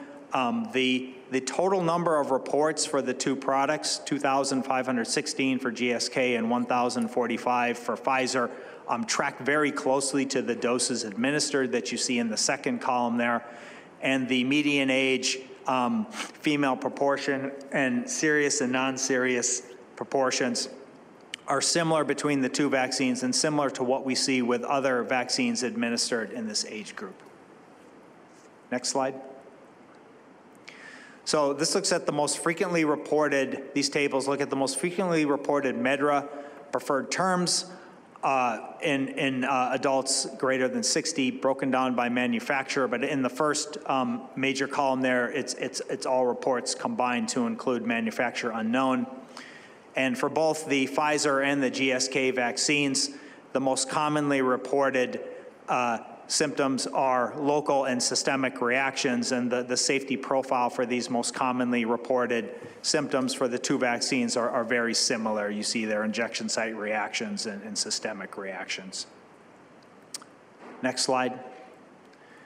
So this looks at the MEDRA preferred terms of the reports by non-serious and serious status. And the non-serious reports, although it's calculated slightly different than what you saw in the previous slide, non-serious reports do dominate. So that is in numbers. And so that is pretty similar to what you've seen, local and systemic reactions. And then you see the serious reports there on the right-hand side. Some of these are general conditions like asthenia, which is really kind of low energy, fatigue. And some of these other things like gait disturbance or muscular weakness could be more general symptoms of more specific conditions, for example, of Guillain-Barré syndrome, which you see there as number 8. Next slide. So this table shows the automated data of reports to VAERS for selected adverse events of special interest. And these include really all reports that we get in. So these are verified, unverified, ruled out, or duplicate reports. This is basically the automated data from our VAERS system. On January 19th, 2024, a data mining alert for disproportional reporting was detected in FDA empirical Bayesian data mining for the Pfizer vaccine and GBS. No data mining alert for the GSK vaccine and GBS has been detected to date. EB data mining is product-specific and analyzes product-specific vaccine adverse event pairings compared to the overall VAERS database. Next slide. So here's basically a breakdown or flow chart of these GBS reports. We've received 37 preliminary reports as of February 16th. 6 are currently under review. 7 have been excluded based on medical record review. 1 report was verified but was excluded due to onset after 42 days. That leaves us with 23 verified GBS reports by medical record review, of which 15 are after the Pfizer vaccine and 8 after the RSV vaccine. The median age in these reports was 71 years with an IQ interquartile range of 63 to 75. There was 1 report in a non-pregnant female in her 50s who received Pfizer, so that report is either given off, that vaccine is either given off label or in error. The median time to onset was 9 days with a range 1 to 22 days. There were 14 males, 9 females, none were pregnant. There was 1 death in a patient in his 70s, a male who received the GSK vaccine. Next slide.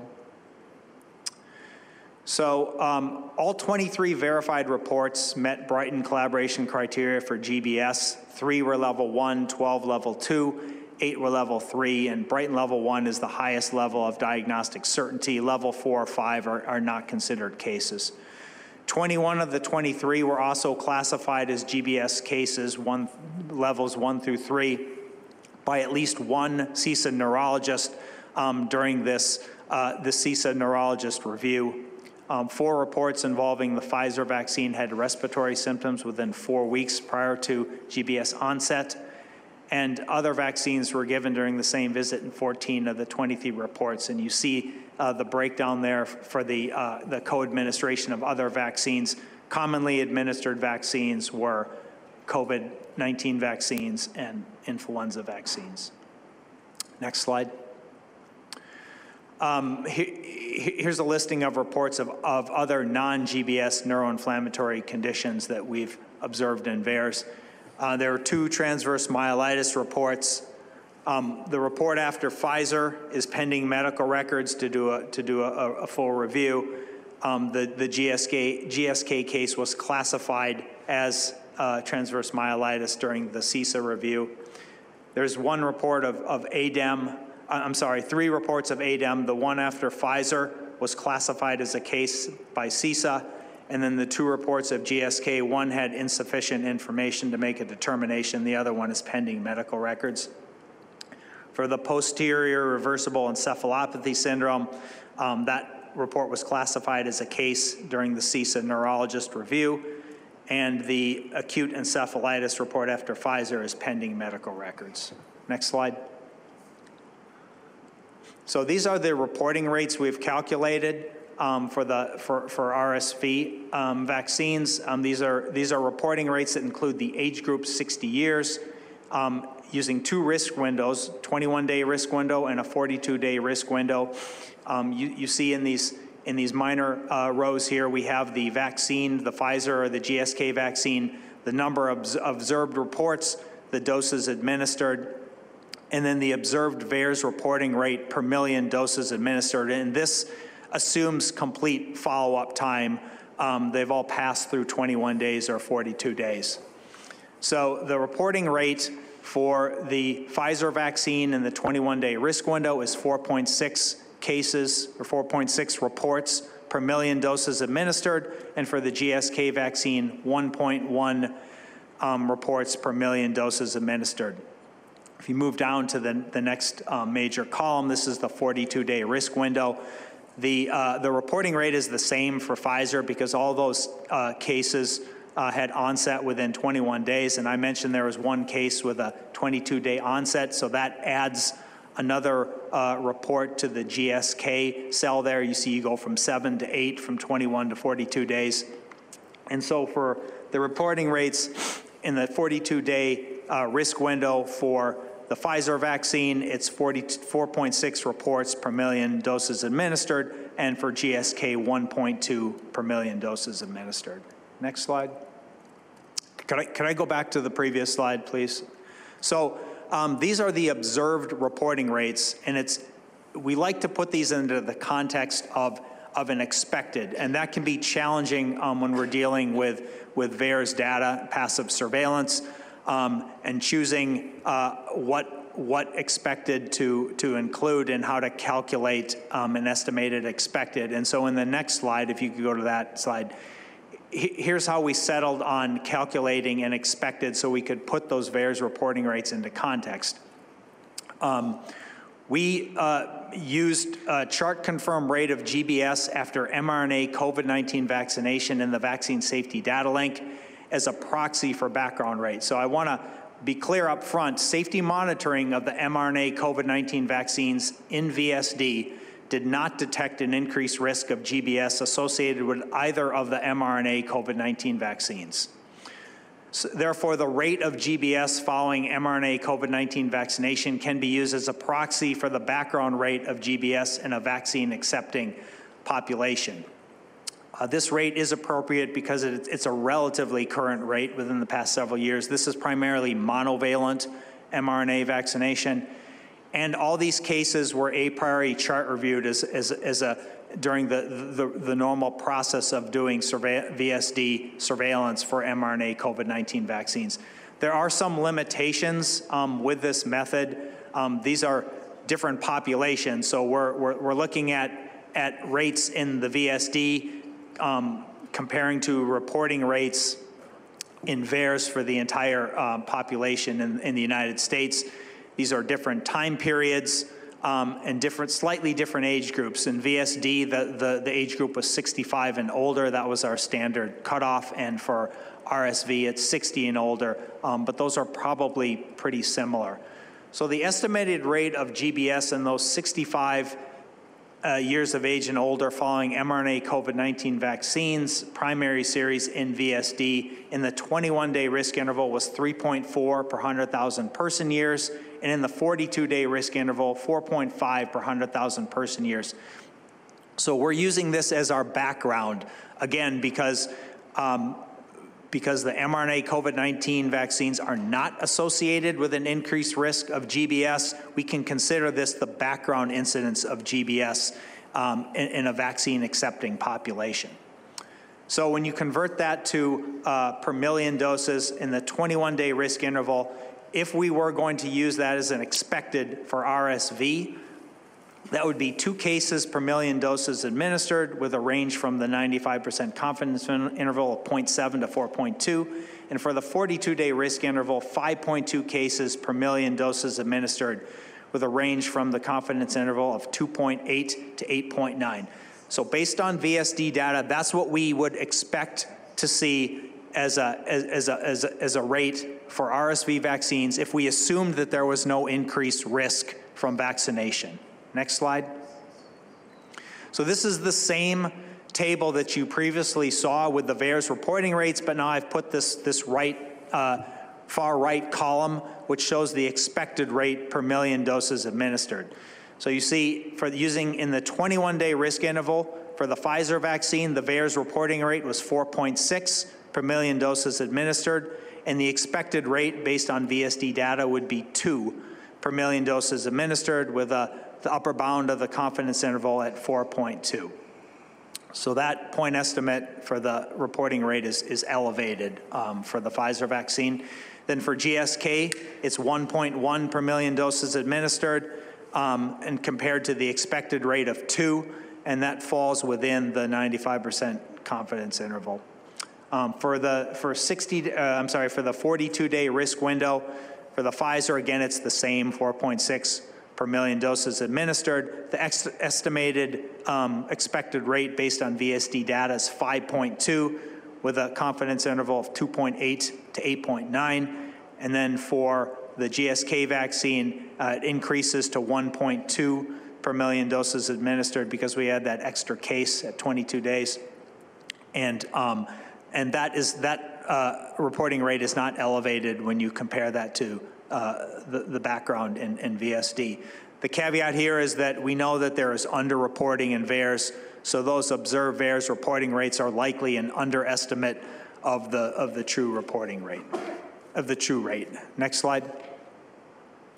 So this is some additional contextualization of these VAERS reporting rates. On the left-hand side there, you see I've just taken the 21-day risk interval reporting rates, 4.6 and 1.1 per million doses. And on the right-hand side is a table from a publication looking at COVID-19 vaccines and the reporting rates in VAERS.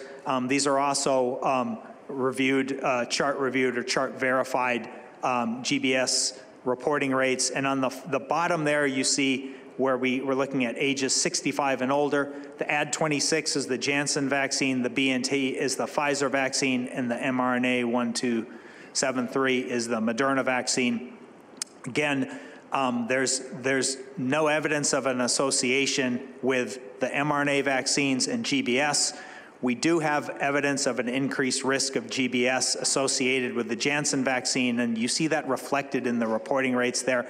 But just to compare these reporting rates from a previous study to the reporting rates that we presented today, you can see that the mRNA reporting rates are lower than those observed for both the Pfizer and the GSK vaccines. And the Janssen reporting rate is 3.67 per million doses administered, where we have data from multiple sources there to establish an increased risk. And that compares to 4.6 per million for the Pfizer and 1.1 per million for GSK. Next slide.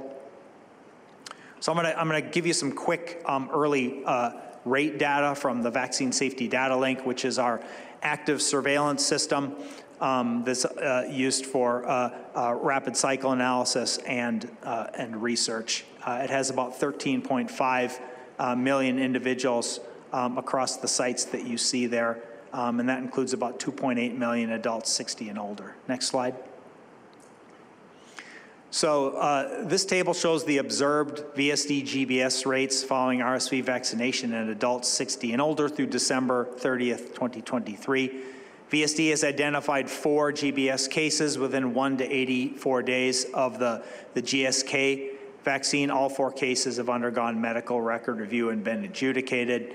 In the table there, you see the rates. These are straight rates for the GSK vaccine in the 1 to 21-day risk window and the 1 to 42-day risk window. And these rates are 9.5 per million doses administered in the 1 to 21-day risk window and 14.3 per million doses administered in the 1 to 42-day risk window. Qualitatively, I will say that these rates are higher than rates that we've observed for high-dose influenza and for Shingrix. The caveat there is this is very early data based on a small number of cases and a small number of doses administered.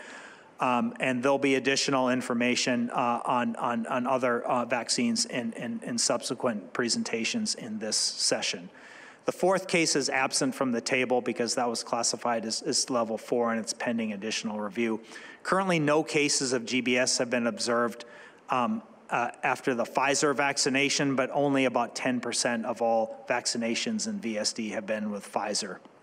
So VSD will continue to monitor the safety of RSV vaccines in adults age 60 and older, and formal sequential safety analysis will begin March 2024 using a vaccinated concurrent comparison group, which is similar to what we did for COVID. Next slide. So to sum things up, local and systemic symptoms were the most commonly reported adverse events following either of the RSV vaccines. Monitoring in VAERS indicates a higher than expected number of GBS reports following the Pfizer vaccine, but VAERS is subject to the limitations of passive surveillance. GBS cases were observed in the pre-licensure clinical trials for both the Pfizer and the GSK vaccines, and GBS is included as an adverse event in the labels of both vaccines. Early data from VSD suggest a potential for an increased rate for GBS after the GSK vaccine, but additional analyses are needed to further assess this potential risk. Insufficient doses of the Pfizer vaccine have been used in VSD to inform risk. Monitoring for GBS following RSV vaccines in FDA and CDC population-based active surveillance systems is in progress. CDC and FDA will continue to monitor RSV vaccine safety in VAERS, and CDC will continue to monitor in VSafe. Next slide. I'd like to acknowledge the following groups for their contributions. Next slide. That concludes my presentation, and I'll hand it off to Dr. Lloyd from FDA, and I believe we're taking questions at the end of her presentation. Thank you.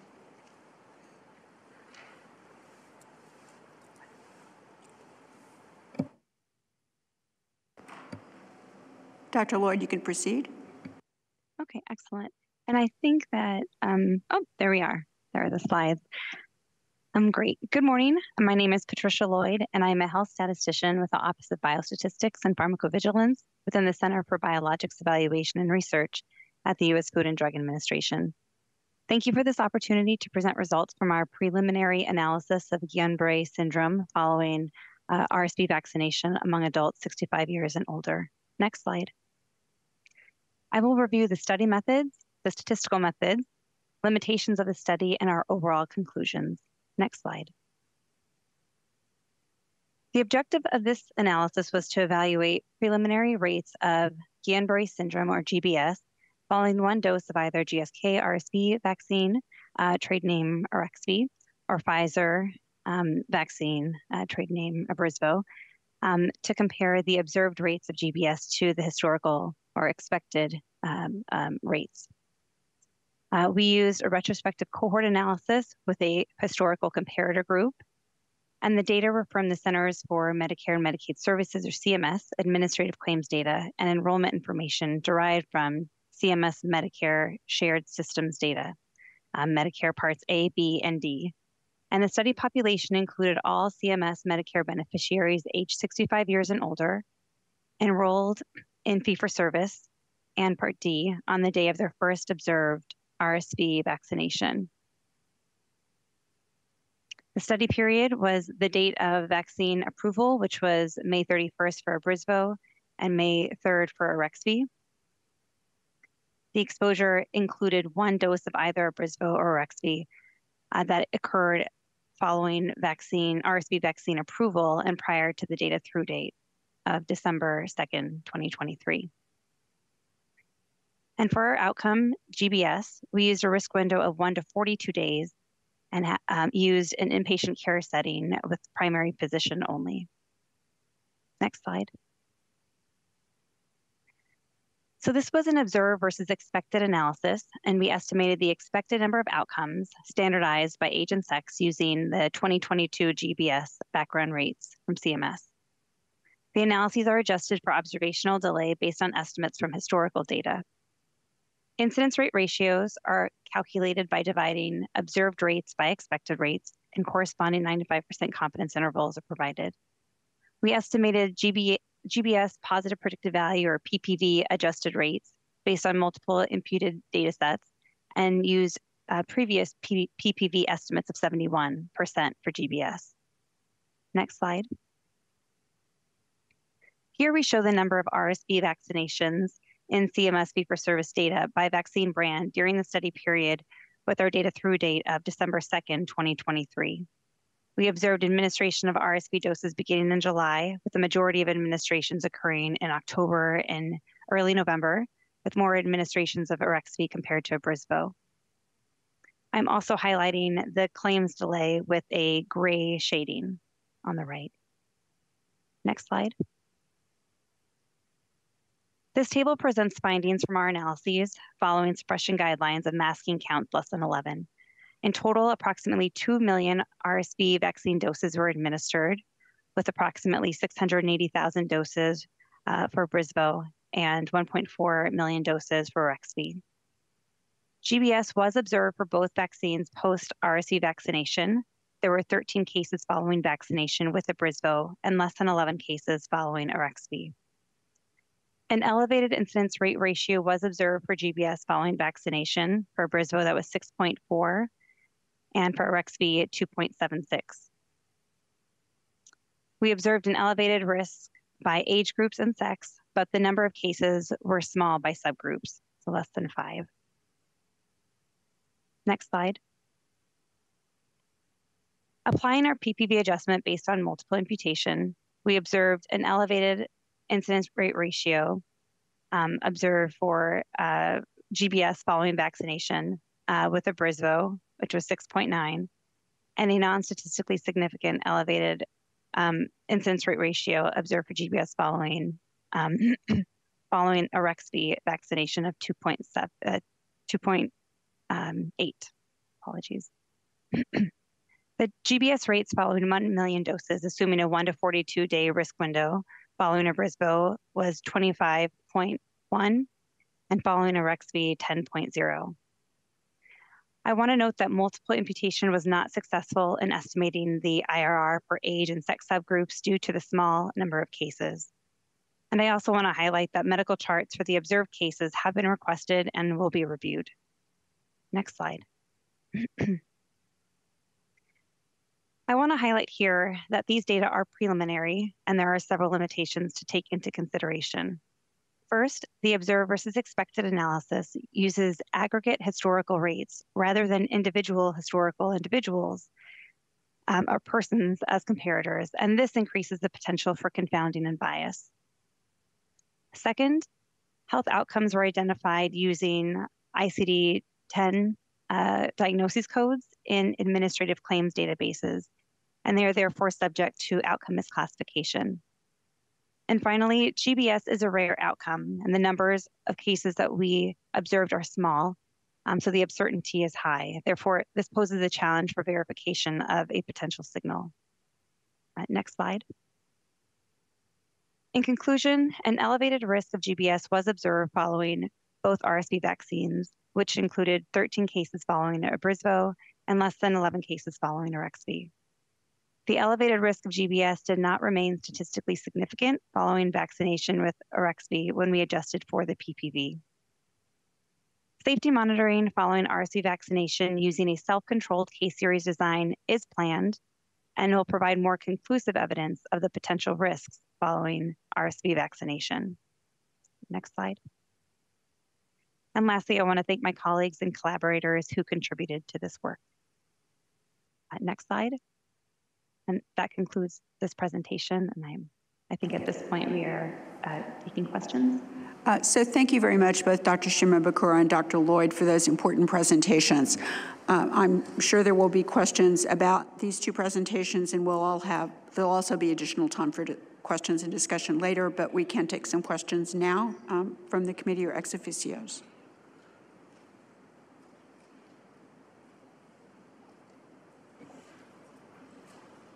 And if not, we can move on to the risk-benefit presentation. Okay, we will move on. Oh, Dr. Cotton.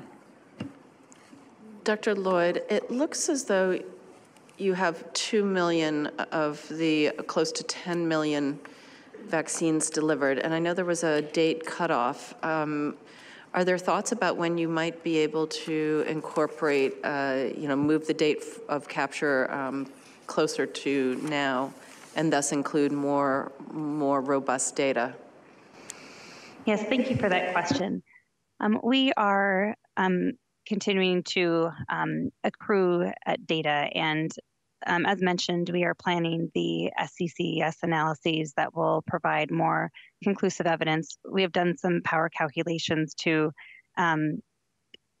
see, what would be the estimated risk ratios or rate ratios that we would be able to observe. And so at this point, we definitely are considering that and working on that, including, newer or more recent data. And Dr. Lloyd, we're really grateful that even given the preliminary nature of these findings, you were able to present them today. I know that it probably would have been easier in some ways to wait for you all to wait and do it after there was more complete information accrued, but I think it's really helpful for you all to have presented this today to the committee. So I think I can speak for them and say we appreciate that. Dr. Daly. Yeah, thanks so much. I am sort of trying to integrate across platforms and trying to put that in the context of sort of where we're at. And I'll sort of acknowledge first that this is preliminary, and Dr. Wharton, you just made that point, but I wonder, Dr. Shimabukuro, if I could call on you to sort of help us integrate what we're seeing now, again, because I'm trying to think about timing, different products, and where we are in the process, recognizing that, for example, we're going to get sort of a different study design and sort of chart validated cases from the CMS data, for example. So kind of what's your interpretation to date? And I'm calling on you both sort of from your standpoint in the Immunization Safety Office, but also experience with things like this in the past. Thanks. Sure. I think just to sum things up, the early post-licensure safety data you heard presented today from CDC and from my FDA colleague come from several monitoring systems administered by CDC and FDA. Taken together, these data suggest a potential increased risk for Guillain-Barré syndrome after RSV vaccination among adults ages 60 and older. A potential risk was previously identified in the pre-licensure clinical trials in older adults for both vaccines, Pfizer's Abrysvo vaccine and GSK's RSV vaccine. I mean, at this point, due to the uncertainties and limitations, these early data cannot establish if there is an increased risk for GBS after vaccination in this age group. A more robust active surveillance and population-based systems is ongoing, and analyses from these systems will be better able to determine if an increased risk for GBS after RSV vaccination is present, and if so, the magnitude of the risk. I just want to assure the committee that CDC and FDA will remain vigilant in our monitoring of RSV vaccines, as we do for all vaccines, and timely and transparent communication is a priority, and we will share additional findings on RSV vaccine safety as the data become available. Dr. Cotton. Thank you very much, Dr. Shimabukuro, for saying that. Do you have an estimated time frame for this? In that I am quite concerned. We don't have a consumer representative on ACIP any longer. The last one that we had, I think if she were here, she would be quite concerned about this data, especially where there seems to be a significant difference between the two vaccines over multiple platforms. So when might we be able to have more information so that, or are we at a point yet where we would consider distinguishing a recommendation between the two vaccines? Thank you. So as I mentioned in my presentation, we're continuing to gather data in our vaccine safety data link system, which is our population-based system, which can be used to assess risk and assess causality. We plan to start conducting our formal sequential safety analysis in March, so soon. And that's going to be done using the vaccinated concurrent comparison group, which compares vaccinated people to other vaccinated individuals, and is a very robust method that was very successful during COVID. And I think you heard from my FDA colleague, Dr. Lloyd, that they're going to be conducting a self-controlled risk interval, which uses where people serve as their own controls, and is also a robust method. So some of this depends on how much exposure, how much vaccination is occurring in our systems. We'll start conducting our analyses in VSD shortly, and we'll be happy to brief the work group and the full ACIP as those findings become available. Thank you.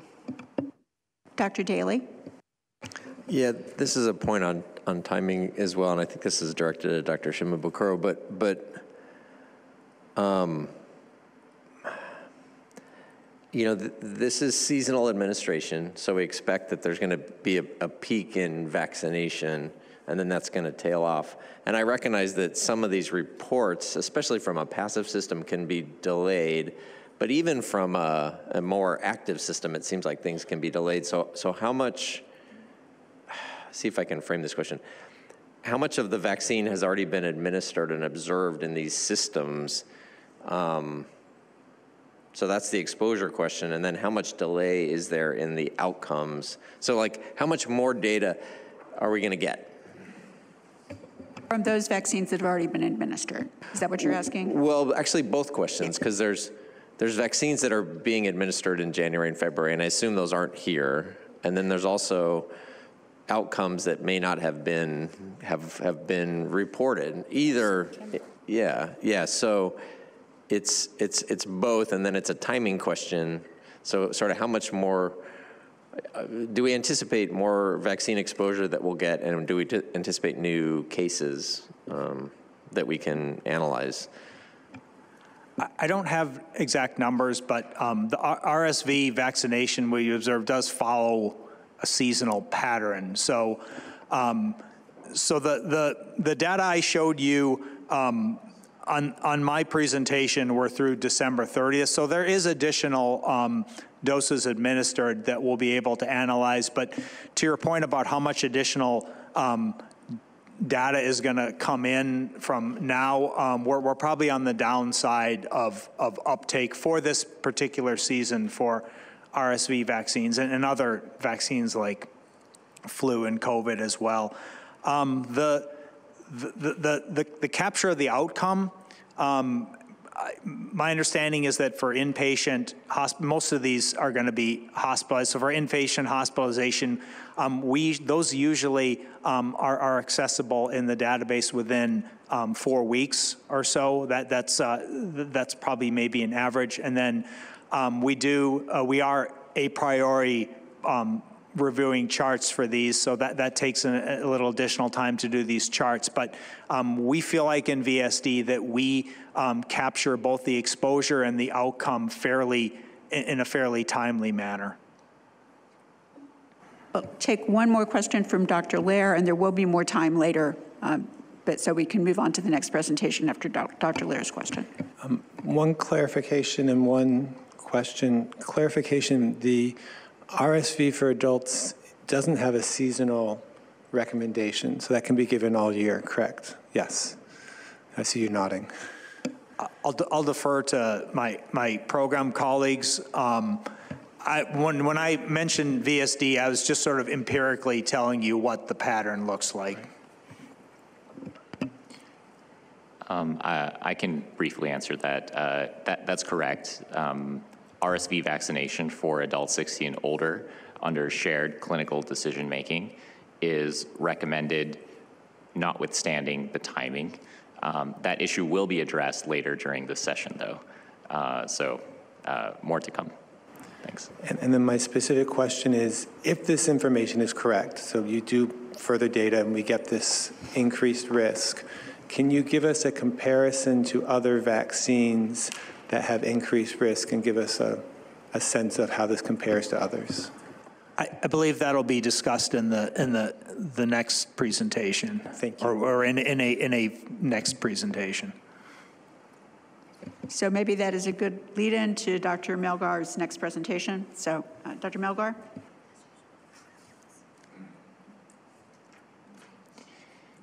Thank you, everyone. I will say that some of Dr. Lair's questions will be answered in the one subsequent to mine, but I am happy to provide some context at this point.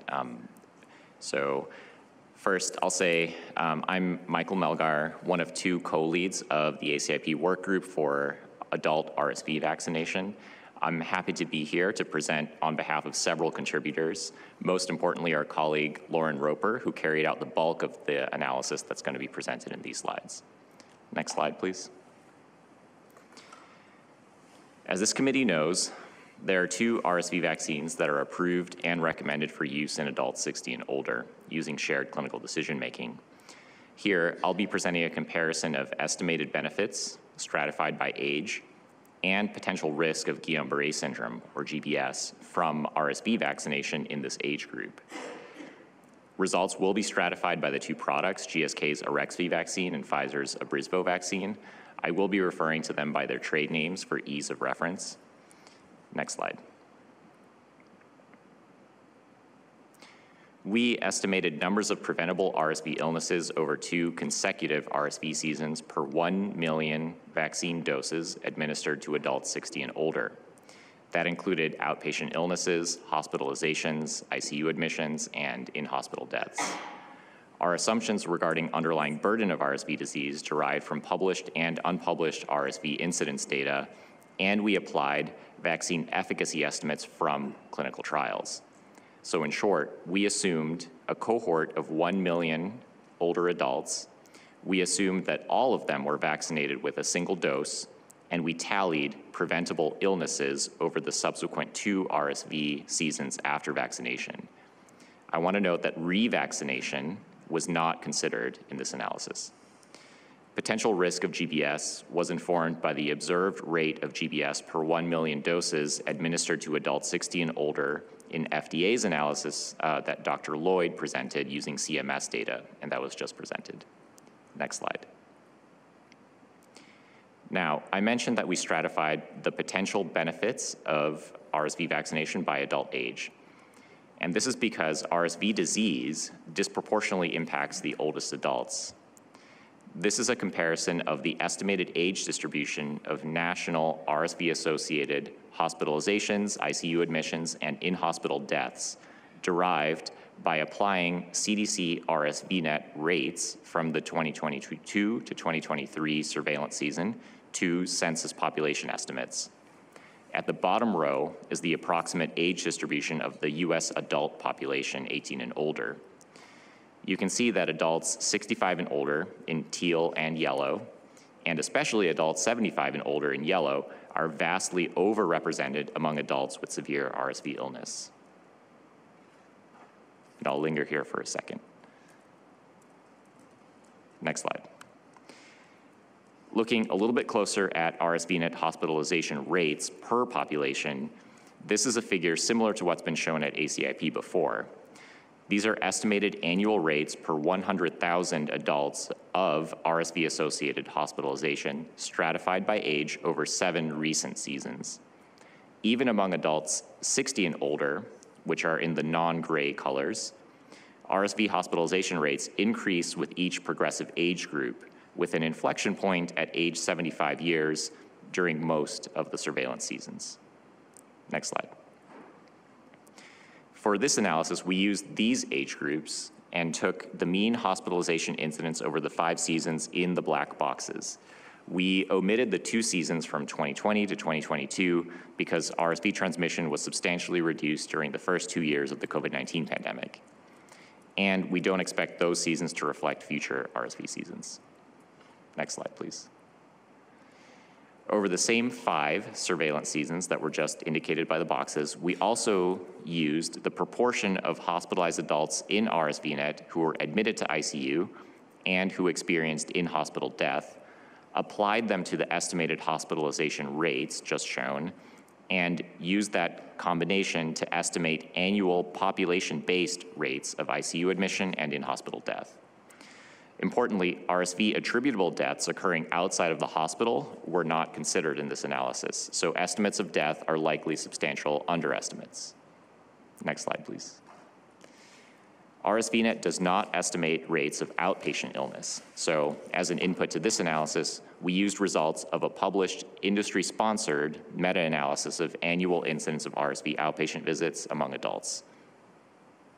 Next slide, please.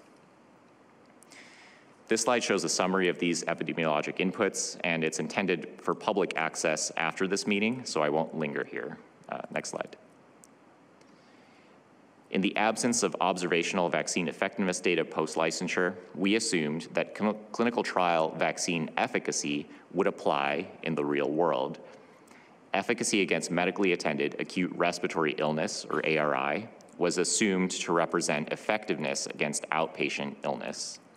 And efficacy against medically attended lower respiratory tract disease was assumed to represent effectiveness against hospitalization, ICU admission, and in-hospital death. This analysis incorporated uncertainty in the epi parameters, which I showed during previous slides, but did not incorporate uncertainty in vaccine efficacy. Only point estimates of efficacy were used. However, in exploratory analysis, we found that uncertainty in the RSV burden estimates drove more uncertainty in our results compared with uncertainty in efficacy. In future iterations of this analysis, we will incorporate uncertainty in both of these estimates. And just to note here that due to differing case definitions of clinical trial outcomes and differing durations of follow-up, which are highlighted in the red footnote, efficacy estimates cannot be directly compared across trials. Next slide. We know that vaccine efficacy wanes over time, and implicit in our efficacy assumptions deriving from the clinical trials was that older adults received RSV vaccination with optimal timing just prior to the RSV season. As can be seen in these weekly hospitalization rates from RSVNet, the RSV season has been unpredictable over the 3 years since the onset of the COVID-19 pandemic. However, I want to highlight in the navy blue line, the current 2023-24 season has more closely aligned with pre-COVID norms, which are shown in light blue. We anticipate that RSV seasonality will continue to approach historical patterns in subsequent years. So when we apply vaccine efficacy estimates directly, as assuming that they apply to the real world, we are assuming that adults are vaccinated just prior to the RSV season, which we would expect to begin roughly in October in much of the United States. Next slide, please. Now, clinical trials of both vaccines were underpowered to estimate efficacy among adults 75 and older due to low enrollment of this age group. We know that aging results in lowered immune responsiveness to infection and vaccination. So adults in the oldest age group might experience reduced efficacy or effectiveness. To address this, we conducted a sensitivity analysis in which the vaccine efficacy was assumed to be reduced by half among adults 75 and older compared with the other age groups. Next slide, please. And this slide shows the reduced VE values used in the sensitivity analysis for the oldest adults in red. Next slide. With all of that covered, I'll next show estimated benefits of RSV vaccination. Next slide. Over 2 consecutive seasons, for every 1 million vaccinations among adults 60 and older, RSV vaccinations may prevent 23 to 26,000 outpatient visits, 2,400 to 2,700 hospitalizations, 450 to 520 ICU admissions, and 120 to 140 in-hospital deaths. These values are similar for each of the 2 vaccine products. Again, the uncertainty intervals that are shown through the error bars reflect the uncertainty in estimates of RSV disease burden. Next slide. Stratifying by age, the number of preventable outcomes per 1 million doses was highest in the oldest age groups in which there is the most existing RSV burden to prevent. These are results for GSK's RSV vaccine, focusing on the more severe outcomes of hospitalization, ICU admission, and in-hospital death. Now, this assumes that all adults 60 and older experience the same vaccine efficacy. Next slide.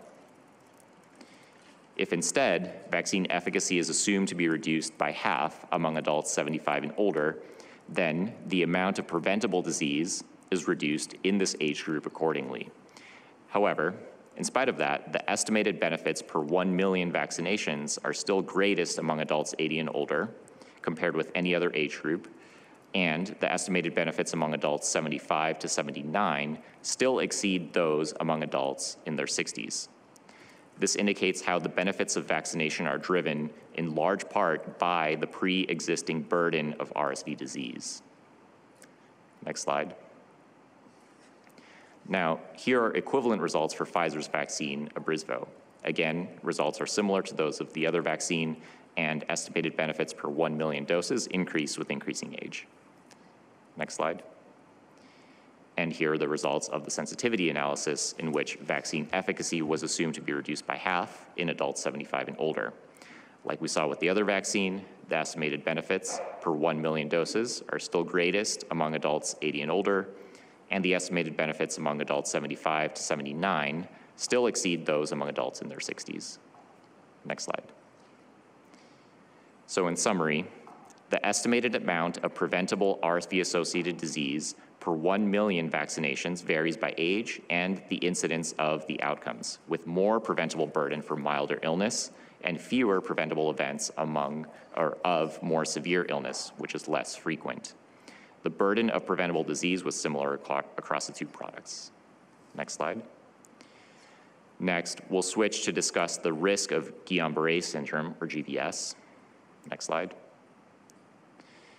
This is a brief summary of the results of the FDA analysis in partnership with CMS among Medicare beneficiaries 65 and older. Dr. Lloyd just presented these results. During a 42-day risk interval after vaccination, after adjustment for claims delay, approximately 10 GBS cases were observed per 1 million doses of GSK's RSV administered. For Pfizer's Abrysvo, 25 GBS cases were observed per 1 million doses. By comparison, over a 42-day period, the historical background rate from 2022 of GBS among Medicare beneficiaries would expect to result in 5 GBS cases per 1 million persons. However, as our FDA colleagues mentioned, the historical background rate among all adults 65 and older may not be applicable to adults electing to receive RSV vaccination under shared clinical decision-making. For this reason, GBS observation rates have not been adjusted for a background rate, and rather, this background rate has been put side by comparison. Further, I'll add that recipients of each of the two vaccine products might, on average, differ in degree of baseline risk of GBS. More robust analyses are needed to confirm and to quantify a risk of GBS after RSV vaccination. Next slide. Now, we'll put the estimated benefits, which were presented, and the potential risks, which were presented, on the same slide. Next slide. Here are the same estimated outcomes preventable over 2 consecutive RSV seasons per 1 million doses administered of each vaccine along with the GBS observation rate from this FDA-CMS partnership. From a population perspective, among adults 60 and older, the estimated numbers of outpatient visits, hospitalizations, ICU admissions, and in-hospital deaths exceeded the range of estimated GBS observation rates. This was true for both vaccine products. Now, we were also interested in evaluating this in an age-stratified way. Next slide. These are the age-stratified results for GSK's RSV vaccine. As we saw before, the preventable illnesses per 1 million vaccinations were lowest in adults 60 to 64 who are at the lowest baseline risk of severe RSV disease.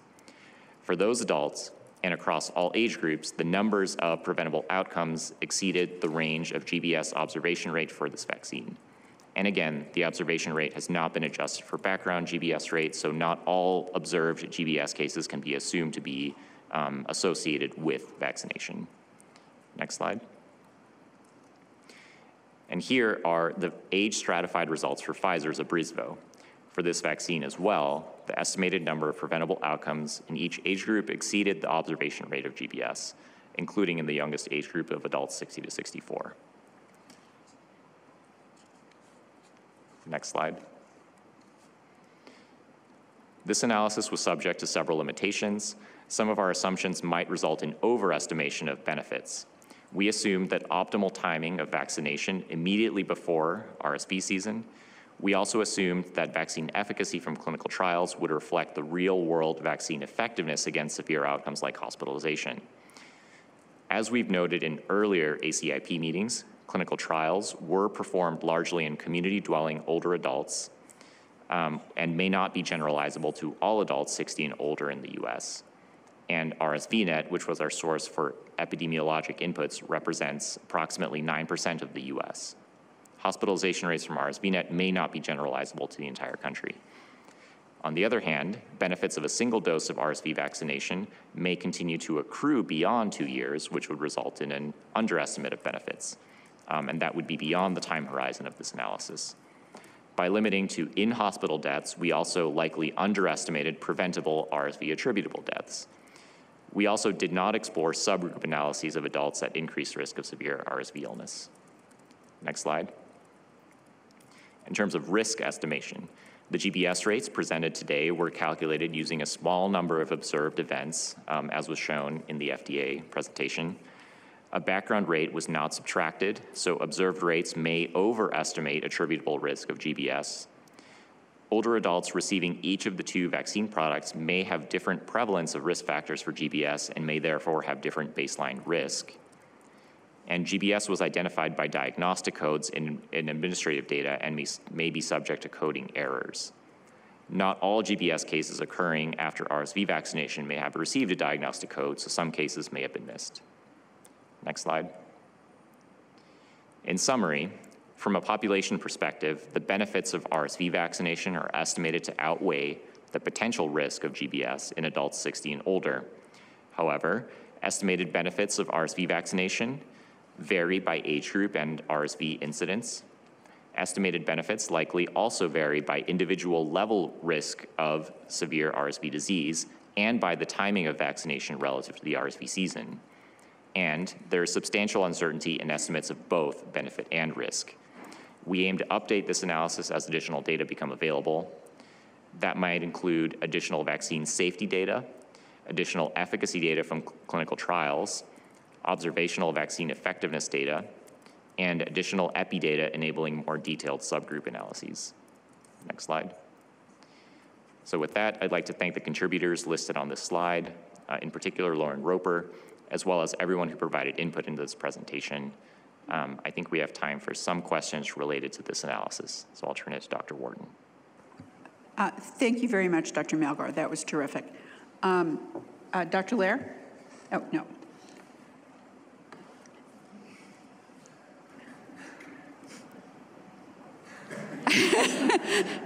Dr. Brooks?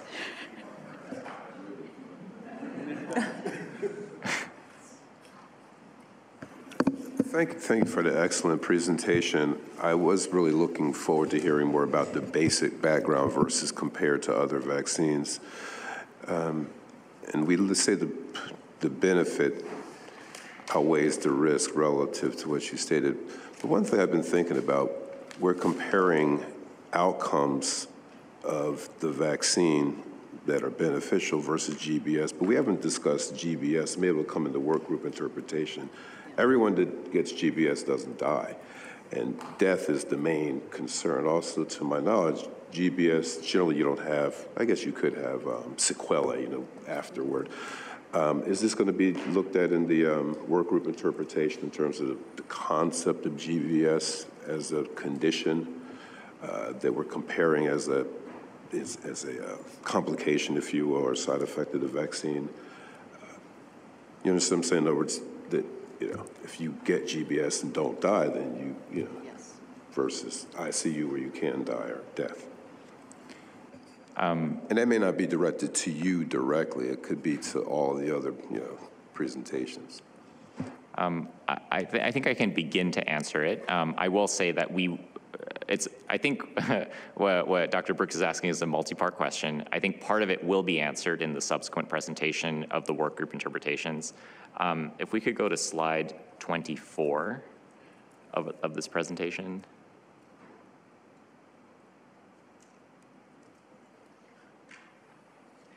So this was, I think, maybe the most overarching summary set of results. I think part of the question that I think we can answer right at this point is, or begin to answer, is, like we're comparing benefits to potential risk, estimated benefits to potential risk. How would we put a case of Guillain-Barré syndrome on the scale relative to outcomes caused by RSV or attributable to RSV? I think it's, so this I'll acknowledge as a discussion that we need to continue to have within the adult RSV work group. Surely a case of outpatient disease is not equivalent to a case of Guillain-Barré syndrome. So that is not a fair comparison. Certainly, there are some hospitalizations for RSV that are only 2 or 3 day hospitalizations and are not equivalent to a case of Guillain-Barré syndrome. There are some cases of Guillain-Barré syndrome that are devastating, that result in prolonged ICU admissions. There are some cases of Guillain-Barré syndrome, as we've heard, even reported after RSV vaccination, cannot determine a true association that did result in death. So, where on the scale of this severity of RSV attributable illness would one put Guillain-Barré syndrome, I think is a question for interpretation. Probably somewhere in the spectrum of hospitalization to ICU admission. I will note again, just given the opportunity, that when we're listing in-hospital deaths and quantifying them, we are omitting out-of-hospital deaths that are attributable to RSV, and that's a future direction that we hope to explore. But in some ways, I guess I would turn that question back to ACIP to ponder. And I know we do have some time at the end of this session to openly discuss that. Thank you. Are there additional questions?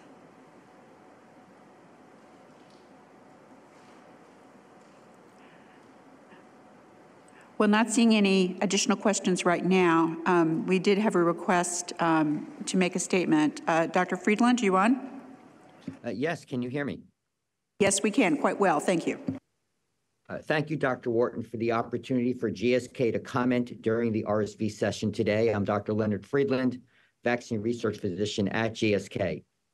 GSK expresses concern in the representation of vaccine efficacy for the 2 licensed RSV vaccines in today's ACI presentation, RSV vaccination in older adults benefit risk discussion. We note that some slides state the vaccine efficacy estimates are not directly comparable for both vaccines. Yet, it is not clearly stated on all representative slides that there are no head-to-head studies of the 2 licensed vaccines, nor is it stated on all representative slides that the follow-up time in the second season after the initial vaccination differs significantly for the 2 vaccines. It's important to note the vaccine efficacy data for GSK's vaccine represented in slide 10 is over a complete second RSV season with 6 months median follow-up in that season, while the vaccine efficacy for the Pfizer vaccine represent a mid-second RSV season with much shorter follow-up in that season. Vaccine efficacy may be expected to decline the longer the time from the initial vaccination. Data from GSK's pivotal RSV adult vaccine efficacy trial showed vaccine efficacy against lower respiratory tract disease for RSV is 81% through mid-second season with a median follow-up of 14 months from vaccination. And vaccine efficacy is 75% through a complete second season with a median follow-up of 18 months from vaccination. Use of similar time of follow-up vaccine efficacy for both vaccines in the benefit risk slides will show a more accurate representation of the substantial clinical impact of RSV. Thank you. Thank you, Dr. Friedland. And Dr. Maida, are you on? Yes, hi, can you hear me? Yes, we can. You can start. Thank you. Good morning, members of the ACIP, CDC, and FDA. My name is Rima Mehta, and I'm the Vice President and Head of Risk Assessment and Management for Worldwide Safety at Pfizer. On behalf of the Pfizer team, I'd like to thank you for the opportunity to share our comments on the preliminary findings related to the RSV vaccines and GBS presented today. Pfizer remains committed to achieving the safe use of our products in collaboration with our stakeholders and partners for the betterment of patients and public health globally. And we acknowledge that the assessment of risk is a multifaceted process. Given the multiple sources of uncertainty for GBS, some of which include the background rates of GBS among adults who received the vaccine, co-administration with other vaccines, seasonality of GBS, and underlying conditions at the time of vaccination, such as concurrent infection, age at the time of administration, comorbid conditions, and even the differences in the distribution of the vaccine in the various health settings. And finally, the system and methodology limitations with respect to being able to attribute causality. So we agree with the CDC and FDA that the assessment of post-vaccine GBS is complex. The findings are preliminary, and these important considerations can have meaningful impact on the analyses. Pfizer is committed to the continuous monitoring and evaluation of the safety of Abrysvo. In addition to our routine pharmacovigilance monitoring activities, we are conducting 4 different post-approval safety studies to ensure robust and continuous monitoring of GBS. And we believe this type of surveillance will provide additional data on the safety profile of Abrysvo, including the incidence and risk factors of GBS.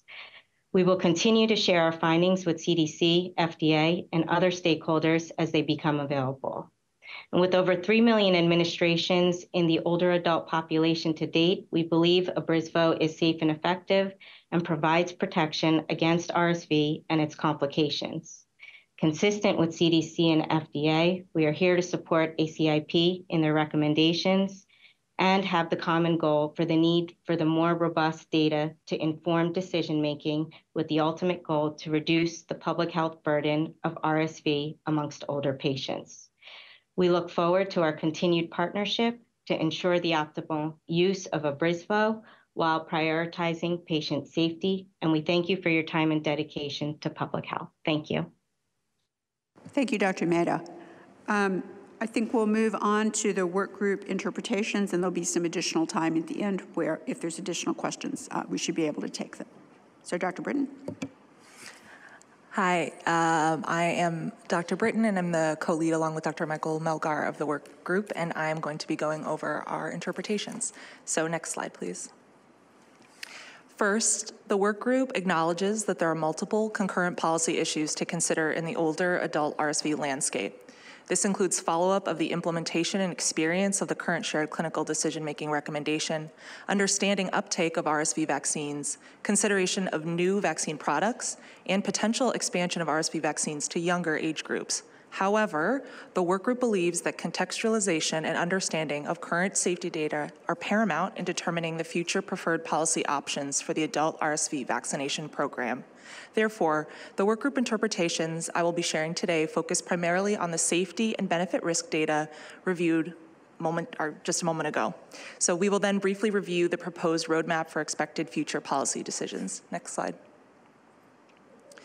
With that in mind, the objectives of this presentation are to summarize the workgroup interpretations of current RSV vaccine safety surveillance data and the balance of estimated benefits versus potential risks associated with use of RSV vaccines in adults 60 years and older, to share new workgroup considerations for incorporating timing of RSV vaccine administration in shared clinical decision-making, and an update on expected future policy considerations. Next slide.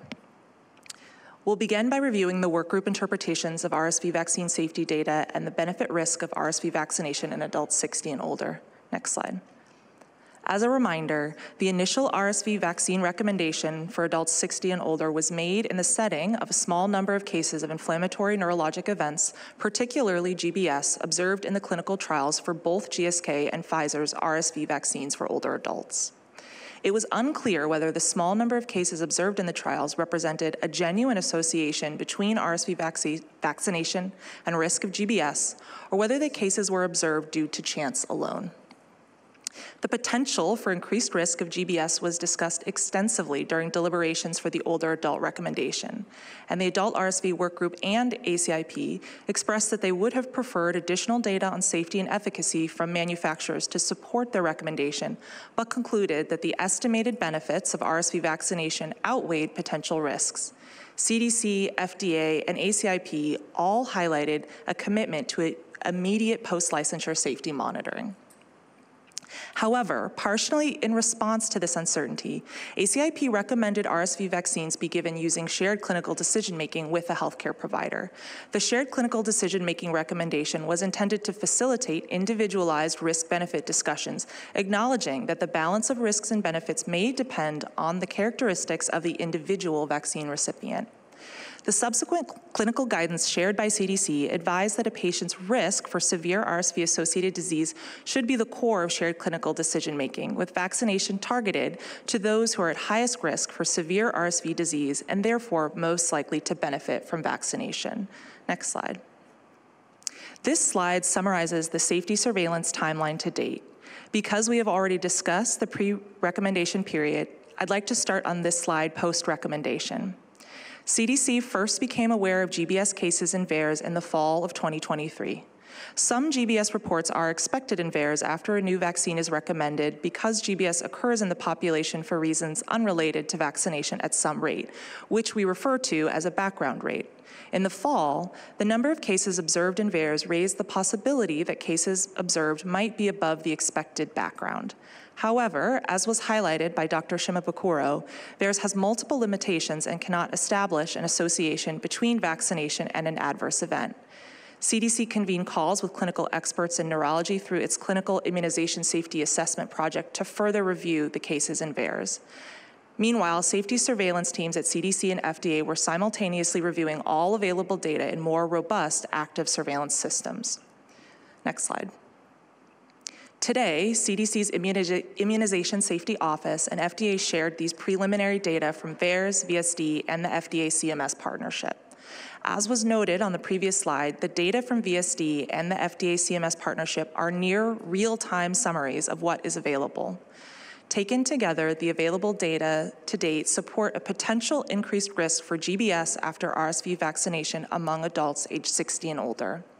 However, as was reviewed across the presentations today, there remains considerable uncertainty in the estimates of risk we can generate using data from these systems, and therefore in how to interpret them.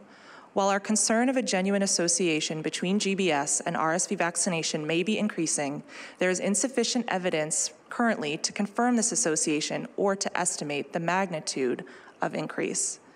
Assessing the risk for GBS in more robust analyses and active vaccine safety surveillance systems will be crucial and is underway. Next slide.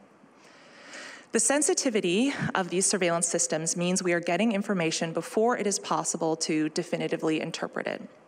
So how can we be responsive to what we are learning while still accounting for this uncertainty?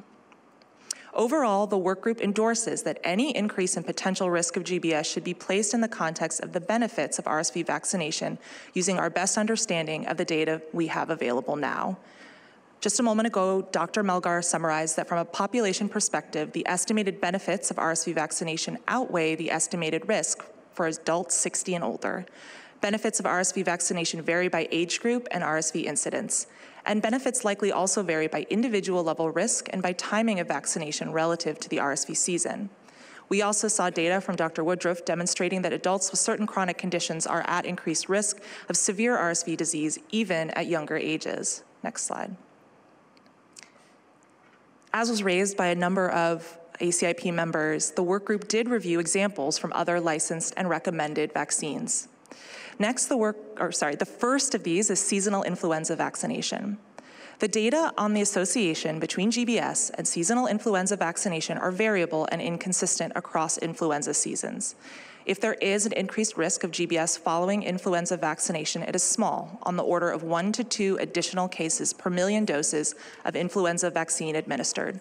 Studies also suggest that it is more likely that a person will get GBS after getting influenza disease than after influenza vaccination. This means influenza vaccination itself is likely able to avert some GBS cases. Next slide. On this slide, we compare what we know about RSV and influenza disease burden, estimated disease-associated hospitalizations avertible through vaccination, and potential vaccine-associated GBS risk. In the first row, you will see that for RSV, there are an estimated 1,700 to 2,800 disease-associated hospitalizations per 1 million population 65 and older, and that RSV vaccination is estimated to avert 1,800 to 4,200 RSV-associated hospitalizations over 2 seasons. In the second row, influenza is estimated to cause 3,200 to 9,200 disease-associated hospitalizations per 1 million population 65 and older, with seasonal influenza vaccination estimated to avert 300 to 5,500 hospitalizations over 1 influenza season. In the right-hand column is what we know about potential risk of GBS. For RSV, we are using the FDA CMS estimates of GBS cases observed per 1 million doses in adults 65 and older. However, it is critical to recall that these are not adjusted for background rate and therefore do not represent additional cases over background. Meanwhile, for influenza vaccine, as we presented on the previous slide, risk of GBS is variable and inconsistent, but if present, is on the order of 1 to 2 additional cases per million. And in this case, the additional means the background rate is accounted for. Next slide. Next, we will discuss the example of recombinant zoster vaccine. CDC recommends 2 doses of recombinant zoster vaccine, or Shingrix, 2 to 6 months apart for adults 50 and older and for adults 19 years and older who are or will be immunocompromised. Next slide. In 2019, a statistical safety signal for GBS following recombinant zoster vaccine was identified in VSD, but there was insufficient evidence to confirm the signal. FDA, CDC, and collaborators conducted additional extensive safety assessments, and a formal analysis evaluating risks and benefits was undertaken. Epidemiologic data suggesting a potentially elevated risk of GBS following an episode of herpes zoster was also included. Recombinant zoster vaccination was projected to avert 43,000 to 63,000 cases of herpes zoster, including subsequent GBS complications, per million persons vaccinated per 10-year age cohort, compared to an estimated 3 to 6 additional cases of GBS projected per million vaccinated in the same population. In the table on the right side of the slide, we break down averted disease into age strata and by complications. Importantly, RSV disease is not directly comparable to herpes zoster disease and its complications. As you can see, the outcomes used in this model included post-herpetic neuralgia and ocular complications, which are unique to herpes zoster and may be challenging to directly compare to RSV-associated hospitalization. In addition, the recombinant zoster vaccination model used a 20-year horizon, while our RSV estimates look at benefits accrued over only 2 seasons. Next slide. Based on review of the available data, including the benefit risk data shared by Dr. Melgar and the review of prior experience with other vaccines, the work group continues to believe that the estimated benefits of RSV vaccination outweigh potential risks when vaccination is implemented using the current recommendation, i.e. adults age 60 and older may receive RSV vaccination using shared clinical decision-making. Next slide. A majority of workgroup members expressed that the balance of estimated benefits outweighed potential risk for all adults 60 and older. However, the workgroup expressed that estimated benefits most clearly outweigh potential risks among adults 60 and older who are at increased risk of severe RSV disease. This includes adults who are 60 and older with chronic medical conditions such as chronic lung diseases, heart failure, immune compromise, those of advanced age, and those living in long-term care facilities. Next slide. To further illustrate what we mean by advanced age, here I'm sharing again the figure from Dr. Melgar's presentation, showing the estimated age distribution of RSV-associated hospitalizations, ICU admissions, and in-hospital deaths in RSVNet, compared to the age distribution of the US population. As you can see in the yellow, adults 75 and older represent the majority of severe events in RSVNet. Next slide. Now here's the frequency of underlying medical condition among adults 18 and older with RSV-associated hospitalizations in RSVNet. 94.3% of adults with RSV-associated hospitalization had at least one underlying medical condition, with more than half having 3 or more. Next slide. The inverse of what is shown on the previous slides is that for older adults who are not of advanced age or frail, or do not have any chronic medical conditions and do not have other risk factors, such as residence in a long-term care facility, risk of severe RSV disease is lower. Benefits of RSV vaccination in these adults may be lower. However, the workgroup concluded that certain adults might still benefit from RSV vaccination depending on their individual situation. And the shared clinical decision-making recommendation continues to support this flexibility. Next slide. The workgroup also stresses that discussion of benefits versus risks should remain the core of shared clinical decision-making. Providers will need support in appropriately framing shared clinical decision-making discussions and may need additional communications materials clarifying which of their patients are at increased risk of severe RSV disease and would benefit most from vaccination, and more materials to support discussing current safety data. Next slide.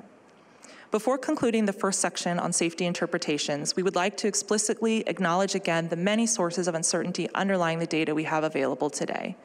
There is uncertainty in the estimates of risk. VAERS data cannot establish causality, and the estimates from VSD and the FDA-CMS partnership have wide confidence intervals, and background rates of GBS among adults electing to receive RSV vaccine are uncertain. Adults receiving RSV vaccine may differ from those who do not elect to get vaccinated in underlying health status or other ways that could impact the rate of background risk of GBS. Separately, it is unclear if recipients of different RSV vaccine products may also differ in ways that could affect their underlying risk of GBS independent of RSV vaccination. Next slide. Next, as Dr. Melgar laid out, there is also uncertainty in our estimates of benefit. Although benefits are based on the best available data, we do not yet have estimates of vaccine effectiveness against RSV-associated hospitalization or death. The extent to which effectiveness will extend to older adults at highest risk of severe RSV disease is also unknown. And finally, there may be other important sources of uncertainty. What do we need to understand about co-administration of RSV vaccine with other recommended vaccines? Is RSV disease itself associated with the risk of GBS? And could RSV vaccination avert some cases of GBS? We had advanced to the safety surveillance slide. So just to recap, safety surveillance is ongoing and new data will be shared as soon as they become available. That includes vSafe data monitoring, VAERS data with CISA experts reviewing selected reports. Can you go back one slide? Thanks. Vaccine safety data link, which, as Dr. Shimabukuro highlighted, has the first rapid cycle analysis planned in the next few months. The FDA-CMS partnership, which will be conducting a self-controlled case series as soon as there is sufficient follow-up time accrued, and post-marketing studies through both GSK and Pfizer. CDC and the workgroup plan to use data from these systems and vaccine effectiveness to conduct a more robust risk-benefit analysis, as has been done with other vaccines, as soon as possible. Next slide. In the interim, the workgroup wishes to affirm the importance of the RSV vaccination program. RSV is a disease that causes significant morbidity and mortality among persons across the age spectrum. The workgroup is cognizant that premature changes in the RSV vaccination program, based on preliminary data, have the potential to limit access to RSV vaccine. CDC and the workgroup are committed to incorporating what we are learning from post-licensure data in a transparent way that both ensures safety for the public and clarity for providers. Next slide. We'll now transition to the workgroup's discussion of RSV vaccination timing. Next slide. As a reminder, the current recommendation for RSV vaccines in adults 60 and older is for year-round administration. As members of this body will be well aware, this differs from the RSV immunization recommendations for maternal RSV vaccine and nirsevimab, where seasonality was an important consideration. The decision at the time not to have a seasonal recommendation was made for 3 reasons. The first is that RSV seasonality had been disrupted by the COVID-19 pandemic, and based on the 2 preceding RSV seasons, it was not clear when RSV circulation might start, peak, and decline. Therefore, it was also unclear when to time RSV vaccination to optimize benefit. Next slide. As a reminder, here again is the example of the disruption in seasonality with the COVID-19 pandemic. Next slide. The second reason for year-round administration was that clinical trial data indicated both GSK and Pfizer RSV vaccines offered protection for at least 2 RSV seasons. Therefore, regardless of when someone received a dose of RSV vaccine, it would be expected to protect the recipient at least through the upcoming RSV season. Next slide. And third, there were limited data available to understand if or when revaccination would be beneficial. Not having a seasonal end to administration offered maximum flexibility and opportunity for people to receive protection, given that only a single dose was recommended. Next slide. However, the 2023-2024 RSV season, overlaid in dark blue here, has returned to near pre-pandemic patterns. Next slide. With this change, the workgroup concludes it is now advisable for providers and patients to consider timing of RSV vaccination as part of shared clinical decision-making discussions. This is a result both of the return to predictable RSV seasonality and as a way to maximize benefits of RSV vaccination as we continue ongoing safety monitoring. For most older adults, benefits will be highest when RSV vaccination is given in the late summer or early fall, just before the onset of RSV season, so that vaccine recipients experience highest protection during the times of peak RSV transmission over the fall and winter. In addition, because clinical trial data suggests that protection will wane over time, vaccinating just before a season starts also maximizes protection for subsequent seasons for which the vaccine offers protection. Next slide. This means that for adults ages 60 years and older who remain unvaccinated and who decide with their healthcare provider to get an RSV vaccine, the best time for vaccination will be just before the start of the next RSV season. To clarify, the updated consideration is not a transition to a formal seasonal recommendation for RSV vaccination. This offers maximum flexibility, and patients with infrequent healthcare contact may benefit from every opportunity to vaccinate. This is importantly also not a recommendation for annual revaccination. While revaccination may be recommended in the future, for now, adults are only recommended a single dose. Consideration of timing means when to time that single dose. In most of the United States, RSV vaccination will have the most benefit if given in the late summer or early fall. Next slide. RSV seasonality does have regional differences, and therefore the exact timing of season onset, peak, and decline will vary by region. The figure shows the mean of the curves for 4 seasons from the National Respiratory and Enteric Virus Surveillance System by U.S. region. Of note, these data exclude Florida, Hawaii, and Alaska, where seasonality of RSV may be different. Next slide. Increasing circulation begins and peaks, the earliest in the south, shown in the yellow, and the latest in the west, shown in light blue. However, in general, in the continental US, RSV season onset is between September and November. Next slide. This means that the ideal time to get vaccinated to ensure protection by the start of the RSV season will be August to October in most of the continental United States. Next slide. Here in the final slide of this section, we're showing weekly RSV vaccinations administered in retail pharmacies from the IQVIA data again. As was mentioned by Dr. Black, you can see that patients and providers appear to already be following a somewhat seasonal pattern of administration, with weekly RSV doses appearing to have peaked and now be declining. Next slide. In the final section of this presentation, I'll share other upcoming policy considerations being discussed by the adult RSV work group. Next slide. At the June 2024 ACIP meeting, the adult RSV work group may address the potential FDA approval of Moderna mRNA 1345 vaccine for use in adults 60 and older, the potential FDA approval of GSK RSV vaccine for use in adults aged 50 to 59 at increased risk for RSV disease, and consideration of whether shared clinical decision-making remains the preferred policy option. Next slide. In regards to the potential licensure of Moderna's mRNA 1345 RSV vaccine for use in adults 60 and older, the workgroup highlights the following. Interim efficacy with median 9 months follow-up showing VE against RSV lower respiratory tract infection of 63.3% for 2 or more symptoms and 63% for 3 or more symptoms. In total, there were only 2 recorded RSV-associated hospitalizations, both in the placebo arm, and efficacy against hospitalization was unable to be estimated. There were no recorded RSV-associated deaths, including in the placebo arm. And the workgroup notes also no reported cases of GBS, ADEM, or other inflammatory neurologic events. Therefore, if licensed by FDA for use in adults 60 and older, the workgroup plans to present full grade and ETR to support ACIP deliberations around adding Moderna as a vaccine option for adults 60 and older to protect against lower respiratory tract disease. Next slide. Now for the workgroup interpretations of GSK RSV vaccine for use in adults 50 to 59 and increased risk. In October, GSK presented data to ACIP demonstrating that the humoral immune response to a single dose in adults 50 to 59 is non-inferior to that in adults 60 and older.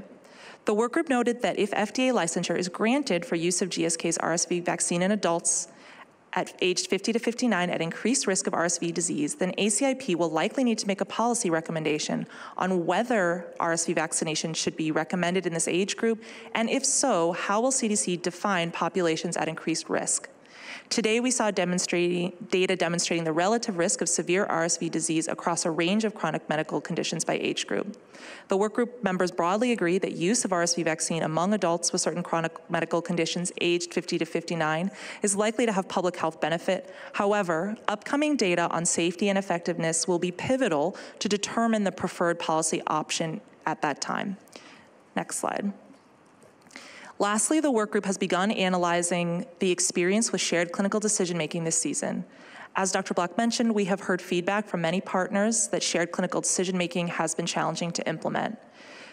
Today, the workgroup continues to endorse shared clinical decision-making as we learn more about the estimated benefits and potential risks associated with the currently available RSV vaccines.